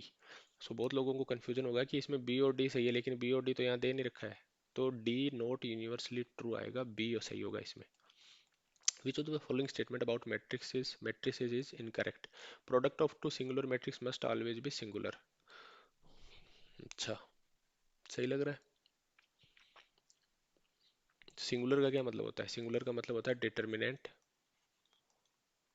A equal to zero, और अगर ये भी है तो determinant B equal to zero. दो सिंगुलर है तो उन दोनों का प्रोडक्ट यानी गुणा करें, ए गुणा बी, तो डिटर्मिनेंट आपको पता है कि बाहर निकल जाता है, तो इसका आ जाएगा डिटर्मिनेंट ए गुणा डिटर्मिनेंट बी, जीरो गुणा जीरो, तो ये जीरो हो जाएगा। ठीक है, तो उनका product of two singular matrices must always be singular, तो ये सही है, सही स्टेटमेंट है। Row matrices can be converted into a column vector by transposition. ये रो है, ट्रांसपोज करा इसको, हो गया ना ऐसा, यही तो होता है ट्रांसपोज, सही है। The identity unit matrix is a special case of scalar matrix with all diagonal entries equal to 1। ये वाली होती है ना, ये वाली कौन सी, ये वाली, हाँ, शायद इसी की बात कर रहा है। तो इसको क्या बोलते हैं, आइडेंटिटी मैट्रिक्स। ये भी सही है। गलत पूछा था ना, तो गलत ये आएगा, sum of two symmetric matrix of a same order is not symmetric. ये नोट दे रखा है ना, तो यही गलत है। तो इसका ऑप्शन क्या हो जाएगा, फोर्थ। सिमेट्रिक मैट्रिक्स क्या होती है? सिमेट्रिक्स का मतलब होता है ए ट्रांसपोज, ये यहाँ देख लेते हैं, ए ट्रांसपोज क्या होगा, ए होगा, तो ये सिमेट्रिक हो गई। बी ट्रांसपोज बी होगा, कि ट्रांसपोज करने पे ऐसे करा ना हमने, ट्रांसपोज उल्टा सीधा, तो सेम निकली। इसका मतलब ये होता है ट्रांसपोज करने पे सेम निकली, इसका मतलब ये डायगोनल तीनों एलिमेंट ये बराबर है। ट्रांसपोज में यही तो होता है, यहाँ वाले इधर चले जाते हैं, यहाँ वाले इधर चले जाते हैं। तो अगर हम इनका प्रोडक्ट करें, अगर हम इनका सम करें, सम करें ए और बी का, ए और बी ट्रांसपोज, तो ट्रांसपोज क्या होता है, बाहर निकल जाता है, तो A transpose plus B transpose, इसको ऐसे लिख सकते हैं। और ए ट्रांसपोज हमको पता है ए है और ये बी है, तो ए ट्रांसपोज अगर ए है, बी ट्रांसपोज अगर बी है, तो ए प्लस बी भी है ना, उनका ट्रांसपोज भी ए प्लस बी होगा, यानी the sum of two symmetric matrices of same order is symmetric. इनका ऑर्डर हाँ सेम होना चाहिए, तो ये नोट गलत दे रखा है, इसमें फोर्थ हो जाएगा। अब इसका रैंक निकालना है 28 का, आ जाते हैं इस पे। ये 28 की अपने को मैट्रिक्स दे रखी है, इसका रैंक निकालना है। रैंक निकालने के लिए पहले हम इसका ऑर्डर देखते हैं, 3/3 है, तो हमको पता है इसका रैंक 3 हो सकता है, लेकिन कब हो सकता है, जब इसका डिटर्मिनेंट जीरो नहीं होना चाहिए, डिटर्मिनेंट नॉन जीरो।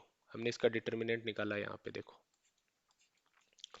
ऐसे डिटर्मिनेंट निकालते हैं, निकाला जीरो आ गया, डिटर्मिनेंट जीरो निकाल दिया, मतलब रैंक जो है इससे कम होगी, 3 से कम होगी। तो फिर इसका एक माइनर निकालते हैं, माइनर कोई भी एक माइनर, यानी बार बार क्या हो रहा है इसमें, इस मैट्रिक्स के अंदर का, जैसे 3/3 मैट्रिक्स है ना, तो इसमें 2/2 के कितने होंगे, 1 2 3 4, चार माइनर होंगे ना, उनमें से एक कोई सा भी 3 0, ये वाला निकाला।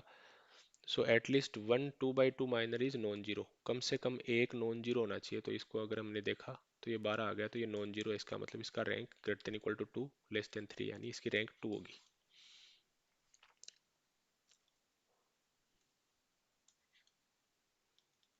29th में चलते हैं। सिंपल क्वेश्चन है, एफ एक्स दे रखा है इतना, एक्स इक्वल टू 2 दे रखा है, डिसेंडिंग ऑर्डर में इन सब की वैल्यू देखनी है। पहले एफ एक्स की निकालो, कैलकुलेशन का क्वेश्चन है, डी बाई डी एक्स करोगे क्या आएगा 4x³ 3x² का कितना आएगा 6x। अब इसमें x की वैल्यू रख दो, डबल डबल करोगे तो 4 3 12x² प्लस 6 और x5, ये तो सीधा 2 का x5। सो 29 में क्या हो जाएगा, ये देखो 2 लिखा, f dash x f double dash x x5, तो इनका ये ऑर्डर आ जाएगा, पहला आंसर सही हो जाएगा इसमें 29 में फर्स्ट। 30 में चलते हैं। अब आ गया अवकलन, dy/dx, अवकलन ढाल डेरिवेटिव, इसका निकालना है। तो अपने को पता है ऊपर और नीचे होता है, इसका कैसे करते हैं, u/v का नीचे वाले का स्क्वायर हो जाता है, ये देखो नीचे वाले का सब में स्क्वायर है, ऊपर वाले का क्या होता है v u dash minus u v dash, ये होता है ना अवकलन। ऐसे करते हैं इसको, आ जाओ, ये देखो हो रखा है यहाँ पे, ये अपने को डिफरेंशिएट दे रखा है, ये न्यूमरेटर है ये डिनोमिनेटर है, ठीक है। ये फॉर्मूला हो गया u/v का, इसको u मान लिया, इसको v मान लिया, तो क्या v² v u dash minus u v dash. अब डेरिवेटिव कंप्यूट करो, इनको यहाँ पे रख दो, रख के अगर सरल करोगे तो -4 बचेगा, ये कट जाएंगे आपस में सारे ना, तो इसका आंसर ये हो जाएगा -4। -4 किस में, इसमें है 2, 2 हो जाएगा इसमें। 31 पे चलते हैं। अब ये क्वेश्चन जो है बहुत बार आ चुका है, तो दिखाता हूँ ये बार बार कैसे आ रहा है। ये देखो, ये किसका है, सेकंड ऑर्डर कंडीशन है। होता क्या है इसमें, ये डी निकालते हैं, F X X F Y Y और एफ एक्स वाई का स्क्वायर। अगर ये जीरो है तो कंक्लूजन नहीं निकला, अगर ये नेगेटिव है तो सैडल पॉइंट या पॉइंट ऑफ इन्फ्लेक्शन, यानी जनरली हम ऐसे बोलते हैं ना, यहाँ पे है ये पॉइंट ऑफ इन्फ्लेक्शन जहाँ पे चेंज हुआ है। अगर ये पॉजिटिव है और एफ एक्स एक्स नेगेटिव है तो मैक्सिमम, अदरवाइज मिनिमम। तो ये वाला रूल याद कर लो आप। सेम क्वेश्चन एपी 2023, आरपीएससी की बात कर रहा हूँ मैं, ये सेम क्वेश्चन ऑलमोस्ट सेम है, ये आया हुआ है, तो बोल सकते हैं क्वेश्चन रिपीट हुआ है। सो 31 में आंसर क्या हो जाएगा, पहला, जैसे इक्वल जीरो में इनकंक्लूसिव था ना, इक्वल जीरो में ये रहा इनक्लूसिव, दूसरे में डी आएगा तो डी करते ही ये देखो एक ही बचा, और दोनों पॉजिटिव वाले में जो पॉजिटिव है वो मिनिमम और ये मैक्सिमम, और जो नेगेटिव है वो पॉइंट ऑफ इन्फ्लेक्शन आ जाएगा। इसको याद रखना आप कि ये तो डी है, अब डी लिखा हुआ जरूरी थोड़ी है डी आ जाए, ये लिखा हुआ आएगा, और फिर ये वाली चीज याद रखना। मैं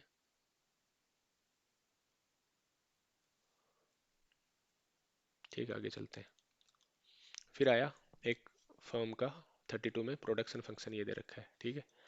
प्राइस दे रखा है अपने को, लेबर का प्राइस क्या होता है वेज, एक, कैपिटल का क्या होता है रेंट, 4, आउटपुट का प्राइस क्या होता है हम पी लिखते हैं 9, ये दे रखा है। तो quantity of capital which maximises total profit, so profit maximisation करना है। तो प्रॉफिट मैक्सिमाइजेशन कैसे करते हैं, प्रॉफिट क्या होता है total revenue minus total cost, होता है। टोटल रेवेन्यू क्या होता है पी क्यू, पी अपने को 9 दे रखा है, क्यू ये दे रखा है, ठीक है। टोटल कॉस्ट क्या होती है, अगर अपने पास दो फैक्टर ऑफ प्रोडक्शन है, लेबर एंड कैपिटल, तो कॉस्ट क्या होती है लेबर का वेज इंटू कितनी लेबर लगी हुई है, कैपिटल का वेज इंटू कितनी कैपिटल लगी हुई है। कॉस्ट यहाँ रख देंगे, फिर इसको फर्स्ट डेरिवेटिव जीरो करके मैक्सिमाइज कर देंगे, या प्रॉफिट निकाल के सारे चारों ऑप्शन रख के देखेंगे, जिसमें प्रॉफिट सबसे ज़्यादा होगा उसको टिक कर देंगे। आइए देखते हैं, देखो आउटपुट का प्राइस पी 9 दे रखा है, वेज 1 दे रखा है, रेंट 4 दे रखा है, ये है profit, total revenue minus total cost, P Q हो गया रेवेन्यू, क्यू अपने को ये दे रखा है क्वेश्चन में, ठीक है। डब्लू 1 दे रखा है, आर 4 दे रखा है, तो यहाँ रख दिया 1 4, इसको थोड़ा सरल करेंगे, 12 × 9 108, 9 अंदर चला जाएगा। ठीक है, इसको अच्छे से एल प्लस के को क्या लिख सकते हैं, ऐसे लिख सकते हैं, तो ऐसे लिख दिया यहाँ पे। अब डिफ्रेंशिएट करेंगे पहले एल के with respect to L, differentiate करके उसको जीरो पे रख देंगे, यानी ये देखो ये जीरो रख दिया तो एल की वैल्यू 3 आ जाएगी, और के जीरो रख देंगे तो 3/2 आ जाएगा। तो ये आंसर हो जाएगा। लेकिन इतना अगर आपको नहीं करना है, आंसर क्या हो जाएगा, ये L3 3/2। इतना नहीं करना है तो आप ये भी कर सकते हैं। ये अपने पास ऑप्शन दे रखा है, पहला, दूसरा, तीसरा, चौथा। टाइम तो इसमें भी लगेगा। Q Q अपने पास दे रखा है 12 L प्लस के, तो L के ऑप्शन में दे रखे हैं, उसके हिसाब से Q कैलकुलेट कर लो यहाँ पे। ठीक है, रेवेन्यू क्या आएगा, इसको P से मल्टीप्लाई कर दो, P इंटू क्यू। Q कितना है, 9 है ना, तो इसको 9 से मल्टीप्लाई कर दो, 11×9 = 99, और ये 96 96 आ गए। कॉस्ट, कॉस्ट क्या है, WL प्लस आर के। W एक दे रखा है, L प्लस आर 4 दे रखा है, 4 के। L प्लस 4 के करो, तो यहाँ से L उठाओ ऑप्शन से, के यहाँ से उठाओ, यहाँ से सपोज L एक निकाला, के 3 निकाला, यहाँ एक इंटू 1 प्लस 4 × 3, 4×3 = 12, 1 13, तो ये 13 हो गई। ये कॉस्ट आ गया। प्रॉफिट क्या हो गया, इन दोनों का डिफरेंस। सो चारों ऑप्शन में ये प्रॉफिट आ रहा है। हाईएस्ट क्या है, ये है ना, तो टिक कर दो ऐसे। तो दोनों तरीके से कर सकते हैं हम, ऑप्शन से भी कर सकते हैं, आपके पास कितना टाइम है उसके हिसाब से, और ये करके डिफरेंशिएट करके जीरो रख के भी कर सकते हैं। ठीक है, चलते हैं 33 पे। टोटल 50 क्वेश्चन है। इन्हें मार्केट द डिमांड फंक्शन, अब ये डिमांड फंक्शन दिया हुआ, ये सप्लाई फंक्शन दिया हुआ, और अपने को कंज्यूमर नेट सोशल बेनिफिट निकालना है। अगर ये C S plus P S लिखता नहीं ना, तब भी अपने को आना चाहिए कि नेट सोशल बेनिफिट क्या होता है, कंज्यूमर सरप्लस और प्रोड्यूसर सरप्लस होता है। कैसे निकालते हैं, ये है, ये डिमांड है, ये सप्लाई है, और यही जो है इन दोनों के बीच में, ये कंज्यूमर प्लस प्रोड्यूसर सरप्लस होता है। तो आप इसको दो तरीके से निकाल सकते हैं, इन दोनों को बराबर करके और डेरिवेटिव करके, और वो कर सकते हैं। दूसरा, ये ये तो ट्राइंगल तो है, तो ये निकाल दो ट्राइंगल में, ये तो उसका हो जाएगा बेस, और ये हो जाएगी इसकी हाइट, है ना। ये दोनों जहाँ इंटरसेक्ट करते हैं, वहाँ पे जो एक्स की वैल्यू आएगी वो तो इसकी हाइट हो जाएगी ट्राइंगल की, और ये दोनों जहाँ पे वाई एक्सिस को इंटरसेक्ट करते हैं, यानी एक्स इक्वल टू 0, ये इसका बेस हो जाएगा। तो ऐसे भी निकाल सकते हैं। अभी हम देख लेते हैं इसमें कैसे निकाल रखा है। ये देखो, ये कंज्यूमर सरप्लस हो गया, ये प्रोड्यूसर सरप्लस हो गया, इन दोनों को सम करेंगे, नेट सोशल बेनिफिट आ जाएगा। ये डिमांड है 12 माइनस एक्स, सप्लाई है, इन दोनों को बराबर कर दो, एक्स का वैल्यू 5 आ जाएगी, 5 आ जाएगी, एक्स की वैल्यू 5 आ जाएगी। ये क्या आ गया, 5 एक्स यानी क्यू। पी, पी कितना आ गया, 7, पी अपने को चाहिए नहीं। अब देखो डिमांड, डिमांड पे एक्स इक्वल टू 0 पे डिमांड कितनी है, 12, है ना, यहाँ 12 है, और S equal to X equal to 0 पे एस कितनी है, यहाँ 2 है, 2 है। सो 2 से लेके 12 तक गया तो कितना गया, 10 गया ना, और ये 5, तो ये ट्राइंगल है, इसका बेस 10 है, हाइट 5 है, 1/2 गुना बेस गुना हाइट, तो कितना आ गया, 50/2 25। ठीक है, सेम ये यहीं पे ये ट्राइंगल अलग अलग निकाल रहे हैं, 25 आंसर आ जाएगा इसका, कैसे भी निकाल लो, है ना। अब दे रखा है rate of investment is given, find the total capital formation under the period. अब कैपिटल फॉर्मेशन क्या होता है, इन्वेस्टमेंट दिया हुआ ना, कैपिटल फॉर्मेशन होता है एरिया अंडर द कर्व, यह होता है इसका इंटीग्रेशन करो, कब से कब तक, 0 से 8। अगर अपने को समझ में भी नहीं आया और ये टाइम पीरियड दे रखा है देखो 0 से 8, तो थोड़ा सा हिंट मिल जाता है कि ये शायद इंटीग्रेशन करके उसकी लिमिट बता रहा है 0 से 8, तो वही करने वाले हम। टोटल कैपिटल फॉर्मेशन, इन्वेस्टमेंट दिया हुआ है, और 0 से 8 के लिए उसका इंटीग्रेशन कर दो। टी की पावर एन का इंटीग्रेशन क्या होता है, टी की पावर n+1/n+1। अब इसको देख के डरना नहीं है कि 1/3 है, तो n 1/3 है तो 1/3 लग दो, कि अपने को क्या दिक्कत है। तो यहाँ 1/3, यहाँ क्या जाएगा, 1/3 + 1, तो कितना आ गया, 4/3, और फिर नीचे 4/3। जीरो रखने पे तो जीरो आएगा, तो माइनस तो जीरो, और 8 रख दो सीधा, तो 8 × 3/4 हो गया, ये ऊपर आया 8⁴ 4/3। 8⁴ 1/3 तो 2 होता है, तो 2⁴ 4 में कन्वर्ट हो जाएगा ये, तो 96 आ जाएगा। ये देखो यहाँ पे कर रखा है 8⁴ 4/3 को। 8 को 2⁴ 3 लिख सकते हैं, 3 से 3 कट गया, 2⁴4 16, 96 आ जाएगा इसमें। अब आ गया ये वाला क्वेश्चन, इंटीग्रेशन आ गया फिर से 1 - x 1 + x। ये थोड़ा इंटरेस्टिंग क्वेश्चन है 35 वाला। इसको दो तरीके से कर सकते हैं, एक तरीका हार्ड वाला है, एक इजी वाला है। इसको एक तो ऑप्शन से कर सकते हैं। सपोज आपको इंटीग्रेशन नहीं आ रहा, आपने केवल डिफरेंशिएशन सीखा है, डेरिवेटिव सीखा है, पर इंटीग्रेशन नहीं आ रहा, लेकिन आपको पता है कि कोई भी एरिया है उसके अंडर कर्व है, वो तो होता है इंटीग्रेशन, और किसी एक पॉइंट पे उसकी स्लोप होती है, वो होता है डिफरेंशिएशन। तो अगर इंटीग्रेशन है, सपोज इसका आंसर ये है, अगर मैं इसका डिफरेंशिएट करूंगा तो ये आना चाहिए ना अंदर वाला, तो ऑप्शन से भी कर सकते हो आप, है ना। तो 35 का दिखाता हूँ, ये रहा। दो सॉल्यूशन है, ये वाला सॉल्यूशन है माइक्रोसॉफ्ट माइक्रोसॉफ्ट एआई, है ना। ये वाला सॉल्यूशन है चैट जीपीटी प्रो।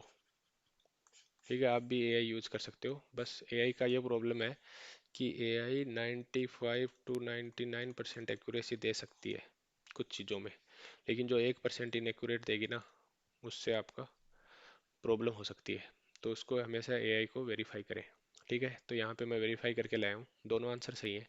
अपने को क्या करना है, इसका इंटीग्रेशन करना है। तो डायरेक्ट इसका करेंगे, जोर आएगा तो इसको ऊपर वाले को तोड़ लेते हैं। तो देखो दोनों एआई ने ऊपर वाले को तोड़ने की कोशिश करी। इसने कैसे तोड़ा, -1 1 + x ऐसे करा। कैसे, ऊपर ऊपर 1 + x बनाओ, तो ऊपर 1 + x बनाया, तो -2x बच गया ना, 1 + x, है ना। x -2x को -x लिख सकते हैं। तो ये तो किया है इसने, माइक्रोसॉफ्ट वाली ने। फिर 1 + x/1 + x 1 हो गया, -2x/1 + x ऐसे हो गया। अब इसका इंटीग्रेशन करेगी, फिर इंटीग्रेशन अंदर चला जाएगा, प्लस माइनस में अंदर चला जाता है, 2 बाहर आ जाएगा। फिर 1 + x को u माना, फिर v मान के, और इतना लंबा सा करके ये आंसर आया ना। अब ये थोड़ी स्मार्ट है आई, चैट जीपीटी वाली, चैट जीपीटी गो है शायद ये, है ना। सो ये स्मार्ट है। इसने क्या किया, इसने इस स्टाइल से किया कि ऊपर एक्स बचा ही नहीं इसमें। देखो ऊपर एक्स बच गया ना, ऊपर एक्स बचते ही प्रॉब्लम हो गई, इतना लंबा हो गया, इसमें ऊपर एक्स बचा ही नहीं। तो फिर इसका अलग अलग किया, और 1/1 + x का अपने को पता है log x होता है, तो 1/1 + x का log x। सो यहाँ पे 1 + x है, तो इसका log 1 + x। सो ये सिंपल आंसर आ गया ये वाला। ठीक है, ये कैसे करते हैं, यहाँ से यहाँ कैसे पहुँचे। सो देखो, उल्टा ही पहुँचा जा सकता है। डायरेक्ट पहुँचने के लिए तो अपन बना सकते हैं, देखो इसने, यहाँ हमने सोचा 1 + x बनाते हैं। 1 + x क्यों बनाए, हम -1 - x भी तो बना सकते हैं, क्योंकि -x पहले से दिया हुआ है, -1, तो इसको +2 लिख देंगे, 1 + x। इसको ऐसे बना सकते हैं, और ये फिर ये ऐसे आ जाएगा। अभी मैं बताता हूँ, और दूसरा तरीका क्या हो सकता था इसका ना। इसका आंसर क्या है, -x + 2, ये वाला है। दूसरा तरीका हो सकता था, इसका आप डेरिवेटिव करो। इसका डेरिवेटिव करा ना, -x का क्या आएगा, -1 + 2 इंटू log 1 + x का क्या आएगा, 1/1 + x, है ना, ये गुणा में, प्लस c का आ जाएगा 0। 1 + x आ गया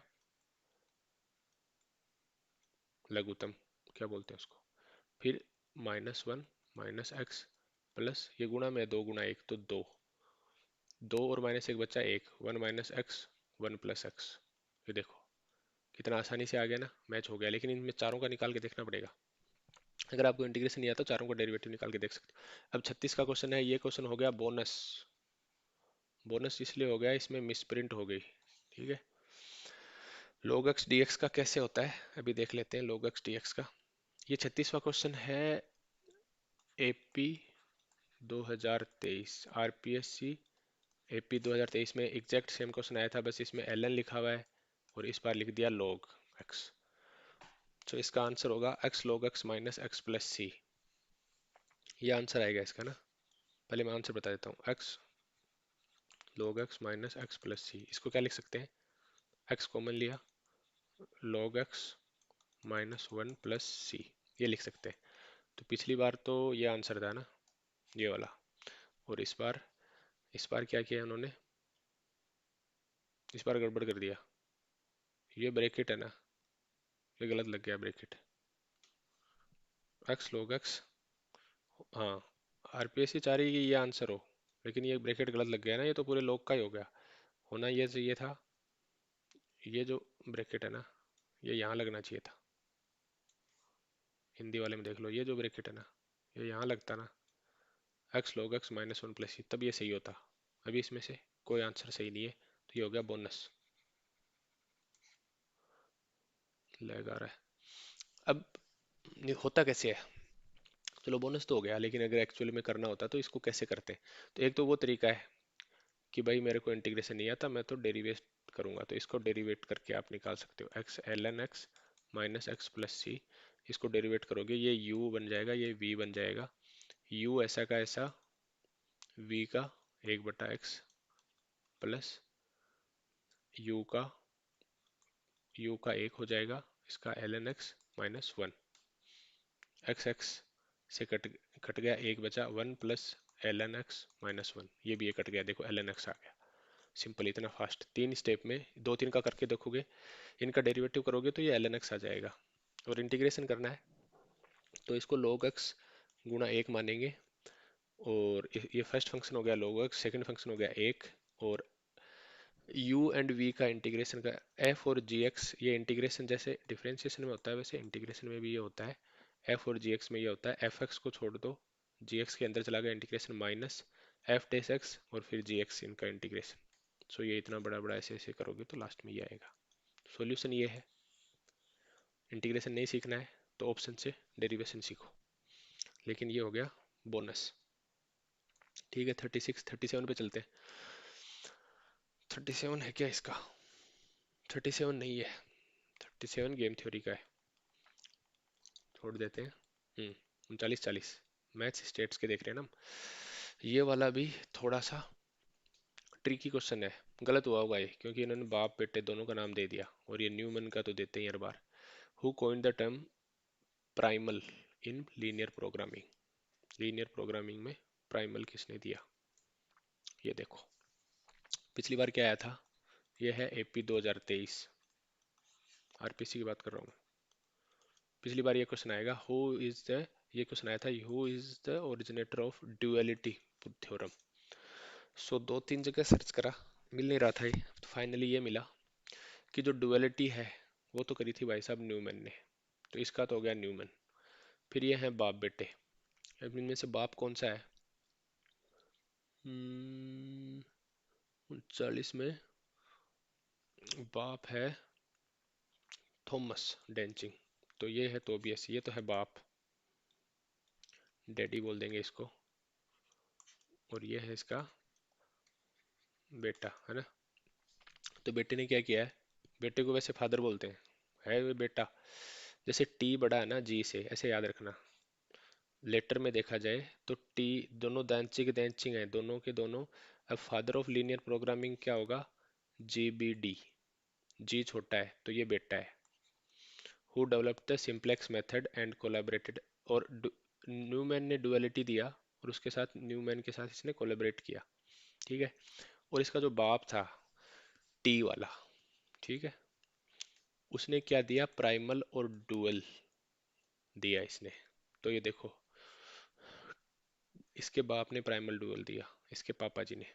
अब देखो आरपीएससी ने थोड़ा ट्रिकी क्वेश्चन दिया कि प्राइमल डुअल किसने दिया। अब न्यूमैन आ गया, अब ये जीबी वाला आ गया, बेटा आ गया, लेमके आ गया, और इसका पापा भी आ गया। तो किसने दिया, तो इसमें आएगा टोबियस टेंचिंग। हाँ हो सकता है इसमें बहुत सारे लोग ये वाला करके आए, लेकिन जहाँ तक मेरी रिसर्च है ये वाला मिला है। गूगल, चैट जीपीटी सब गलत बता रहा है इसमें। हाँ, तो इस क्वेश्चन में चैट जीपीटी जो मैं बता रहा था 95% एक्यूरेट देती है, 99, तो इसमें सब गलत बता रहे हैं। तो कोई एक से भी सही नहीं बता रही। तो इसमें टोबियस टैंचिंग जो इसके पापा थे उसने दिया। आगे चलते हैं। एसर्शन रीजन आ गया, क्या होता है, लीनियर प्रोग्रामिंग के बारे में आ गया। ये एक ग्राफिकल मेथड है जिसमें maximum profit always occurs at a corner point of the feasible region, never in the interior region. जैसे लीनियर प्रोग्रामिंग आपको पता है कि एक अपने पास बजट कंस्ट्रेंट होगा, फिर और ऐसे कंस्ट्रेंट होंगे, फिर इनका एक एरिया बनेगा जो अपने को चाहिए, फिर उस पर ऑप्टिमल पॉइंट होगा ये कोने वाले। ये होता है लीनियर प्रोग्रामिंग। तो इन द ग्राफिकल मेथड की बात कर रहा हूँ, तो maximum profit always occurs at corner point पे होता है मैक्सिमम पॉइंट। ये फिजिबल रीजन बन गया है, इसके कोने पे maximum point. The objective function of LPP is linear which means the slope remains constant and thus the optimal value can only be achieved at the intersection. तो ये क्या सही है कि गलत है 40 का? सो मेरे अकॉर्डिंग इसमें ये होना चाहिए।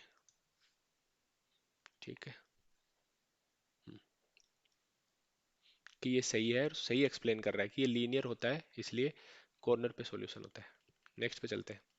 इनपुट आउटपुट का ये क्वेश्चन आ गया, अच्छा क्वेश्चन है। जिन्होंने इनपुट आउटपुट पढ़ रखा है नेट के एग्जाम के लिए भी, वो इसको ट्राई कर सकते हैं। काफी अच्छा क्वेश्चन है। तो अपने को ए दे रखा है, एफ दे रखा है, और x1 x2 निकालना है। क्या निकालना है? x1 x2। सो इसको देख के आपको लगेगा सर इनपुट आउटपुट में तो हमको बस यही पूछते हैं कि किसने दिया और क्या होता है, हल्का सा, या उसकी जो सफिशिएंट कंडीशन है वही पूछते हैं। तो ये तो पूरा डेरिवेशन ही पूछ लिया, इसको कैसे करेंगे? इसमें तो इन्वर्स निकालना पड़ेगा। तो देखते हैं इन्वर्स निकालना पड़ता है कि नहीं पड़ता है। चलते हैं नेक्स्ट। अभी ये वाला पार्ट देखना है। ये अपने पास इनपुट आउटपुट मैट्रिक्स दे रखी है, ये डिमांड वेक्टर दे रखा है फाइनल, और अपने को निकालना है ग्रोस आउटपुट वेक्टर। लियोनटिफ इक्वेशन क्या होती है? ये होती है आउटपुट क्या होता है, एक्स, आउटपुट क्या निकलेगा, coefficient into x plus F. ये फाइनल डिमांड है। तो ये इसकी इक्वेशन होती है। अब ए को इधर ले जाएंगे, वन माइनस ए हो जाएगा। एक्स निकालने के लिए क्या करेंगे, वन माइनस ए को इनवर्स एफ, ए दिया हुआ है एफ दिया हुआ है, ऐसे निकाल सकते हैं, लेकिन इसमें इन्वर्स निकालना पड़ेगा। देखते हैं इन्वर्स निकालना पड़ता है कि नहीं पड़ता। वन माइनस ए को कंप्यूट करते हैं पहले। वन क्या है, 2/2 की आइडेंटिटी मैट्रिक्स 1001 है, और ए अपने पास ये दे रखा है। तो वन माइनस पॉइंट टू हो जाएगा, यहाँ जीरो यहाँ जीरो यहाँ वन माइनस पॉइंट टू, तो वन माइनस ए आएगा ये वाला। ठीक है। अब इसको रख दो यहाँ पे, क्या, वन माइनस ए है ये एक्स है, और ये एफ है। तो अब इसको कुछ लोग क्या करेंगे, इसका इन्वर्स निकालने लग जाएंगे और फिर भूल जाएंगे इन्वर्स कैसे था। 2/2 का इन्वर्स तो इजी होता है, लेकिन फिर एग्जाम में इतना टाइम होता नहीं है। 150 क्वेश्चन के लिए 180 मिनट मिल रहा है, तो एक क्वेश्चन के लिए सवा मिनट, चलो मैथ वाले के लिए सवा मिनट, 1.5 मिनट मान लो, तो 1.5 मिनट में हो जाएगा कि 1.5 मिनट में इन्वर्स नहीं निकलेगा? इसमें तो मिनट 7 लगेंगे पूरे। तो अपने को क्या करना है, इन्वर्स नहीं निकालना है, अपने को उनको मल्टीप्लाई कर देना है। 2/2 की तो इन्वर्स क्यों निकालना है, इसको इससे मल्टीप्लाई कर दो, ये देखो यहाँ कर दिया 40 के बराबर, और इसको इससे मल्टीप्लाई कर दो 100 के बराबर। मैट्रिक्स का मल्टीप्लाई ऐसे तो होता है, ये वाले को ये वाले के साथ, तो 100 आ जाएगा। ये देखो यहाँ 100 आ गया, यहाँ 40 आ गया। दो इक्वेशन है, दो वेरिएबल x1 x2। ये देखो यहाँ तक सरल किया, अपने पास आ गया 100 और 200। सो बड़ा क्वेश्चन है ये। 100 200, x1 कितना आया, 100 आया ना। तो चौथा ऑप्शन हो जाएगा। बड़ा क्वेश्चन है, इसमें 7-8 मिनट लगेंगे अच्छे से, ऐसे नहीं होगा ये। अब चलते हैं, भागते हैं अब जल्दी से, बहुत टाइम हो गया। ये क्वेश्चन आ गया मार्जिनल प्रोपोर्शनल रेशियो। देखा जाए तो ये मैथ्स एंड स्टेट्स का नहीं है। टोटल 50 क्वेश्चन आए थे मैथ्स स्टेट्स के, ये 51वां क्वेश्चन है। ये है इंटरनेशनल ट्रेड का। इसमें क्या दे रखा है, बट न्यूमेरिकल है तो ले लेते हैं। Marginal propensity to save, MPS दे रखा है। मार्जिनल प्रोपेंसिटी टू इंपोर्ट दे रखा है। तो अपने को एक्सपोर्ट इतना दे रखा है, तो इनकम कितनी इंक्रीज होगी। तो अपने को पता है कि जो मल्टीप्लायर रहता है वो इसमें होता है 1/1 माइनस सी प्लस एम, और 1 माइनस सी को क्या लिख सकते हैं, 1/1 प्लस एस प्लस एम। बस इतना सा करना है, ये निकाल के इसको 100 से मल्टीप्लाई करना है। यहाँ निकाल रखा होगा मैंने, एमपीएस दे रखा है, एमपीएम दे रखा है, मल्टीप्लायर जो होता है ट्रेड मल्टीप्लायर, एमपीएस एमपीएम होता है 0.15 0.1 0.25 4 हो गया। इंक्रीज इन इनकम का 4 गुना हो जाएगा, 4 × 100। एक्सपोर्ट इंक्रीज $100 का होगा तो इनकम इंक्रीज हो जाएगी 400 की। ठीक है, फिर कितने पे चलते हैं, 72 पे चलते हैं। बाकी वाले भी सॉल्व करवाएंगे लेकिन अभी केवल मैथमेटिकल पार्ट देख रहे हैं। ये देखो, revenue from income tax increase to 50 crore से 100 करोड़। इनकम टैक्स हमने, सरकार ने इनकम टैक्स लिया लोगों से, तो 50 से 100 करोड़ बढ़ गया एक साल में। और जो लोगों की आय है वो 200 से 220 करोड़ बढ़ी। तो बोयंसी क्या होगी, value of बोयंसी of income tax. अभी तक क्या पूछते हैं, जनरली यही पूछते हैं नॉर्मल, कि बोयंसी क्या होती है, टैक्स इलास्टिसिटी क्या होती है, बोयंसी क्या होती है। इलास्टिसिटी होती है कि रेट बढ़ने से कितना रेवेन्यू बढ़ता है। बोयंसी क्या होती है, बेस बढ़ने से, इनकम बढ़ने से या बेस बढ़ने से। सो बोयंसी को ऐसे याद रखना, ये बोयंसी है तो इसमें नीचे बेस होता है, ऊपर टैक्स रेवेन्यू होता है, दोनों में। इधर चलते हैं यार, इस पे लैग कर रहा है। टैक्स इलास्टिसिटी और टैक्स बोयंसी। इलास्टिसिटी में क्या होता है, नीचे टैक्स रेट, टैक्स रेवेन्यू। बोयंसी में क्या होता है, नीचे बी बी दिख रहा है ना, तो बी टू बेस। बेस में क्या हो सकता है, इनकम हो सकता है, और भी कुछ हो सकता है। और यहाँ पे टैक्स रेवेन्यू, ऊपर दोनों में टैक्स रेवेन्यू। और ये क्या है, परसेंटेज चेंज। परसेंटेज चेंज पूछते क्या है, यही पूछते हैं जनरली। अभी ये इसको न्यूमेरिकल फॉर्म में दे दिया है, न्यूमेरिकल फॉर्म में दे दिया, तो इसको करते हैं। जो ये देखो, टैक्स बोयंसी, यहाँ पे बेस आएगा, टैक्स बेस चेंज हो रहा है यानी इनकम चेंज हो रही है लोगों की। टैक्स रेवेन्यू में क्या इम्पेक्ट आएगा, पहले टैक्स 50 करोड़ था, अभी कितना हो गया, 100 करोड़। कितना बढ़ गया, डबल हो गया ना। कितना परसेंट बढ़ गया, 100% बढ़ गया। ये तो देखा ना, percentage in percentage change 100%। Income 200 से 220 हो गई, कितनी परसेंट बढ़ गई, 10%। बोयंसी कैसे कैलकुलेट करते हैं, ये बट्टा ये, कितना आ गया, 10। 10। अब चलते हैं 141 पे।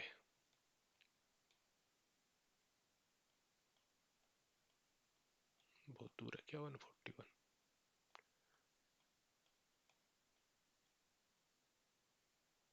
हम्म, ये आ गया। अरिथमेटिक मीन दे रखा है, सिंपल क्वेश्चन है। अरिथमेटिक मीन दे रखा है 2 नंबर का, एम 10, ज्योमेट्रिक मीन 8 दे रखा है, तो हार्मोनिक मीन निकालना है। तो कैसे भी निकाल सकते हैं, जैसे A M G M H M. अपने पास क्या है, ए एम क्या होता है, ये होता है ना, देखो ये रहा, ये होता है, sorry, A M H M G M square. अपने को ए एम दे रखा है, जी एम दे रखा है, एच एम निकालना है, 6.4, सिंपल आ जाएगा। और अगर ये फॉर्मूला याद नहीं रह रहा है तो दो ही तो संख्या है, ए प्लस बी बट्टा 2, ए एम दे रखा है कितना है, 10, जी एम ए बी कितना दे रखा है, 8। इसका स्क्वायर कर दो, ए बी कितना हो गया, 64। ए प्लस बी कितना हो गया, इसको मल्टीप्लाई कर दो, 20। सो ऐसा क्या है कि उन दोनों को जोड़ें तो 20 है, मल्टीप्लाई करें 64 है, क्या हो गया, 16 + 4 हो गया ना, 16 चौक 64, 16 × 4 = 20। सो अब इसका एच एम कैसे निकालते हैं, एच एम 2ab अपॉन ए प्लस बी, 2 × 16 × 4 बट्टा 16 × 4 = 20, 10, 16 चौक 64 बट्टा 10, 6.4। जरूरी नहीं ये फॉर्मूला हमेशा याद रहे, फॉर्मूला निकालना आना चाहिए आपको, ऐसे भी कर सकते हो, और ये याद रहेगा तो बहुत अच्छा। 6.4 आ गया इसमें। नैरो बैंकिंग बीच में आ गई ऐसे ही, ये होता है इसका। अब देखो स्टब, टेबल के बारे में यही क्वेश्चन पूछ रहे हैं घुमाओ फिरा के, स्टब क्या होता है, स्टब क्या होता है, स्टब क्या होता है। देखो बताते हैं क्या होता है, ये क्वेश्चन आया था एपी, ये देखो एकदम रिपीट क्वेश्चन आ गया एग्जैक्ट, एपी 2023 आरपीएस, ये एपी की बात कर रहा हूँ मैं, जिसका एग्जाम हुआ था 29 मई 2024 को। स्टब क्या होता है, अभी भी स्टब ही पूछा है लेकिन इस बार ऑप्शन चेंज कर दिया, left part of the table describing the column, तो इसमें यह आएगा रोस। होता क्या है, स्टब क्या होता है, रो हेडिंग होती है, एक ऐसे टेबल हमने बनाई है ना, कॉलम हेडिंग कौन सी होती है, यहाँ पे जो लिखा जाता है ना। रो हेडिंग कौन सी होती है, जो यहाँ पे लिखा जाता है कि ये रो है, तो इन रो की डिटेल यहाँ आएगी, कॉलम की डिटेल यहाँ आएगी, है ना। ये कॉलम हेडिंग कि सपोज ये है टाइप्स ऑफ कुछ भी बोल सकते हैं, टाइप्स ऑफ इंडस्ट्री यहाँ पे मान लो, और यहाँ पे उनकी केपीआईज है, कोई भी की परफॉर्मिंग इंडिकेटर है उनकी हेडिंग है। तो इसको तो स्टब बोलते हैं और इसको बोलते हैं कैप्शन। सो ऐसे याद रखो, कॉलम की हेडिंग C4C कैप्शन है, और रोज में RS इसके पास पास है, तो ये स्टब होता है। तो इसको चाहे कैसे भी पूछो, लेफ्ट साइड में है, left part of table describing the rows, row को डिस्क्राइब कर रहा है, या ऐसे पूछ लो, अभी पूछा है रो हेडिंग, ये लो। स्टब क्या है, रो हेडिंग है, किस साइड होती है, लेफ्ट साइड होती है, कैसे भी पूछ लो। बाकी देख लो बॉडी क्या होती है, मेन पार्ट, टाइटल क्या होता है, हेडिंग। अब यहाँ पे जो टाइटल होगा मेन पूरे टेबल का, वो उसकी हेडिंग हो जाएगी। ठीक है, तो ये देखो एग्जैक्ट रिपीट हुआ है। फिर चलते हैं 143 से, तो लगातार ही है, अभी ये सारे क्वेश्चन लगातार है। अब देखो, मैचिंग करना है sum of value divided by number of items. Value divided by number of items कुछ ज़्यादा इजी आ गए, तो अरिथमेटिक मीन पहले का बी, 3 में हो रहा है। Antilog of arithmetic mean of the logarithm of the values.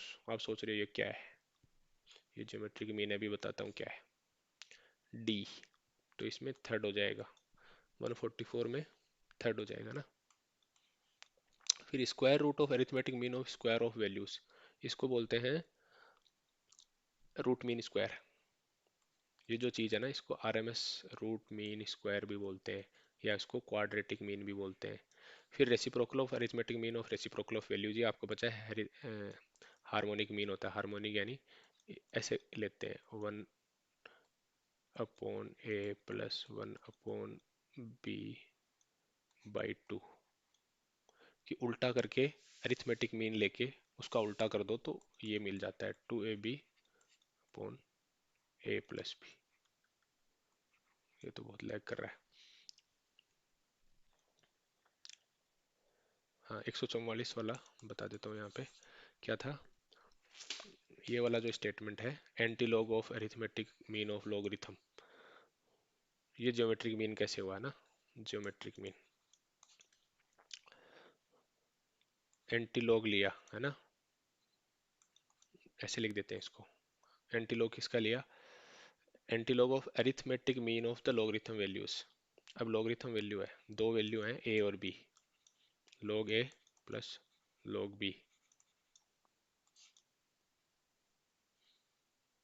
Arithmetic mean है इनका, है ना।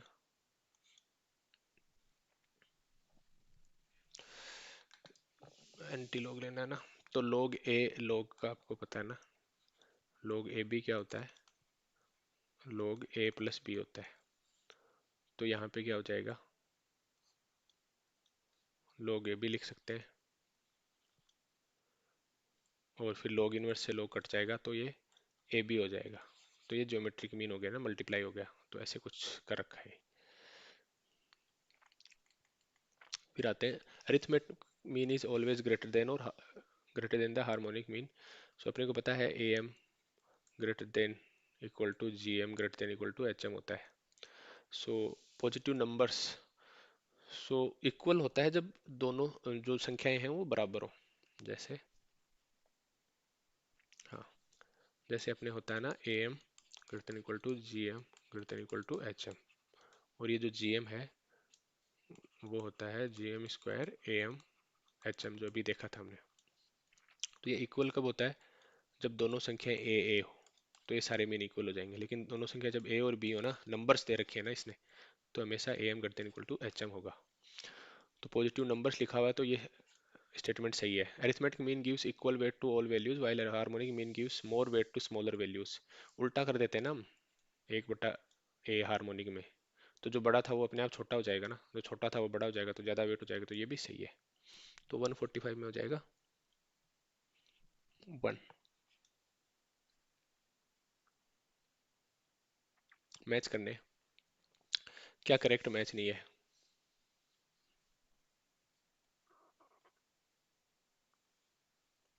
First moment about mean zero, mean होता है, सही है। Second moment about mean standard deviation नहीं, वेरिएंस होता है, ठीक है, ये गलत हो गया। Third moment about mean skewness होता है। फोर्थ मोमेंट कर्टोसिस होता है, ये भी सही हो गया। तो इसमें क्या हो गया? सेकंड। तो सेकंड मोमेंट जो होता है वो स्टैंडर्ड डेविएशन नहीं होता, वो होता है वेरिएंस, ठीक है। 147 में चलते हैं। If A distribution has the relationship mean median mode, एक ऐसा डिस्ट्रीब्यूशन है, कैसा? लैग कर रहा है तो यहाँ चलते हैं। हाँ, इतना बड़ा है ना ये, तो सबसे ऊपर वाली वैल्यू को क्या बोलते हैं हम? मोड, सबसे ऊंचा है। बीच वाली को, यानी टोटल 100 है ना, तो 50वें नंबर पे मीडियन आ गया। और ये यहाँ तक भागा हुआ है, एक्सट्रीम वैल्यूज हैं इसमें। तो एक्सट्रीम वैल्यूज क्या करेंगी? मीन को इधर खींच लेंगी, तो ये हो गया मीन। तो ये एक्स एक्सिस मान लो। तो सबसे mean greater than equal to median greater than mode, तो इसको बोलते हैं पॉजिटिव स्क्यू। पॉजिटिव की तरह है। एक कम वाली वैल्यू थी, वो ज़्यादा थी, मतलब उनका नंबर ज़्यादा था। सपोज 5 पे 20 लोग आ गए, लेकिन फिर एक 500 पे बैठा है, एक 1500 पे बैठा है, उसके चक्कर में मीन इधर खिसक गया, लेकिन मोड तो ये रह गया ना। सो पॉजिटिव स्क्यू बोलते हैं इसको, बहुत सही। In positive skewness, the long tail of distribution is drawn out to the right, which pulls the mean towards the higher values, causing the mean to be the largest among the three central tendency। यही बोल रहा है, दोनों सही है। तो 147 में एक हो जाएगा। फिर आ गया, अब देखो कोरिलेशन कोफिशिएंट के शुरू में हमने क्वेश्चन करे थे ना, क्या क्या? जो कोरिलेशन कोफिशिएंट चेंज नहीं होता बिल्कुल भी, किस पे नहीं चेंज होता? स्केल पे चेंज नहीं होता, और ओरिजिन पे चेंज नहीं होता। तो ये देखो, ओरिजिन चेंज करने की बात हो रही है, स्केल चेंज करने की बात हो रही है। सो एक्स एंड वाई के अंदर कोरिलेशन 0.58 दे रखा है, तो यू एंड वी के अंदर कोरिलेशन कितना होगा? आइए सोल्व करते हैं। ये देखो, ये दे रखा है यू वी। यू वी को एक्स वाई के टर्म में निकाल दो। एक्स वाई के अंदर क्या दे रखा है? 0.58। अब इनको किसी भी चीज़ से मल्टीप्लाई कर दो, 5x 3y, तब भी क्या होगा? 0.58, क्योंकि स्केल से चेंज नहीं होता है, पता था। इसमें कुछ डिवाइड कर दो y में, इसमें एक डिवाइड हो गया, माइनस कर दो 20, और इसमें माइनस कर दो 6, ऐसे माइनस कर दिया, तब भी 0.58 रहेगा। लेकिन अब इनके साइन चेंज कर दोगे ना, यहाँ देखो x का माइनस है, y का प्लस है, तो ये माइनस हो जाएगा। साइन चेंज कर दिया ना पूरा। तो यू वी में क्या आएगा? -0.58, ये आंसर हो जाएगा इस अप्रोच से। अब इन्होंने क्या अप्रोच लगा रखी है? U A plus B X V C plus D Y, R U V, R X Y positive होगा, तो ये है नोट्स, जो आपको नोट्स में ऐड करना है। तो यू वी जो है एक ट्रांसफॉर्मेशन है इनका, एक्स और वाई का। और अगर आर एक्स वाई पॉजिटिव है, यू वी का अंदर जो आर है वो एग्जैक्ट वो होगा अगर इन दोनों का मल्टीप्लीकेशन ग्रेटर देन जीरो है, और अगर इनका मल्टीप्लिकेशन लेस देन जीरो है तो ये नेगेटिव हो जाएगा। तो इनका मल्टीप्लिकेशन देखा तो नेगेटिव आया ना, देखो ये रहा, ये देख लेना, पूरा सॉल्यूशन है ना। काफी टाइम हो गया। तो क्या आएगा? -0.58। अब देखो ये क्वेश्चन रिपीट रिपीट क्वेश्चन है, मेरे को मिला नहीं कहाँ है, देखा हुआ लगा मेरे को एकदम रिपीट है। Frequency distribution second third and fourth moment दे रखा है, तो कर्टोसिस निकालना है। तो कर्टोसिस कुर्तासिस क्या होता है? म्यू 4 बटा म्यू 2 का स्क्वायर होता है ना। चलो आगे, म्यू 4 बटा म्यू 2 का स्क्वायर, म्यू 4 दे रखा है 26, म्यू 2 दे रखा है 3, 26/9 2.889 हो गया। लास्ट क्वेश्चन पे आ जाते हैं। स्टेटमेंट दे रखा है कोरिलेशन कोफिशिएंट इज डायमेंशनलेस। अब देखो कोरिलेशन और रिग्रेशन कोफिशिएंट पे बेसिक पे बहुत क्वेश्चन आए हैं, 6-7 क्वेश्चन आए। Dimensionless concept and it is independent of unit of measurement of the variable. सही है, डायमेंशनलेस होता है, मेजरमेंट होता है -1 से 1 के बीच में होता है। कितना पूछोगे? हो गया। Pearson's correlation shows causal relationship between two variables. Causal होता है क्या? कॉजल नहीं होता ना। 150 में क्या दे रखा है? कोजेशन और कोरिलेशन बात करते हैं ना। कोरिलेशन तो किसी भी चीज़ के बीच में हो सकता है। आसाम में बारिश हो रही है और अमेरिका में चावल उगाए जा रहे हैं, उसके बारे में भी कोरिलेशन निकालोगे तो कुछ ना कुछ निकल आएगा। तो कोरिलेशन कोजेशन की डिबेट चलती रहती है, वो उसका कारण नहीं है, तो ये कॉजल रिलेशनशिप नहीं होती है। ठीक है। R equal to zero implies that the two variables are completely independent. तो कंप्लीटली वाला है ना, ये नहीं होगा। इसका मतलब होता है शायद लीनियरली इंडिपेंडेंट। सो कंप्लीटली कुछ नहीं होता इसमें।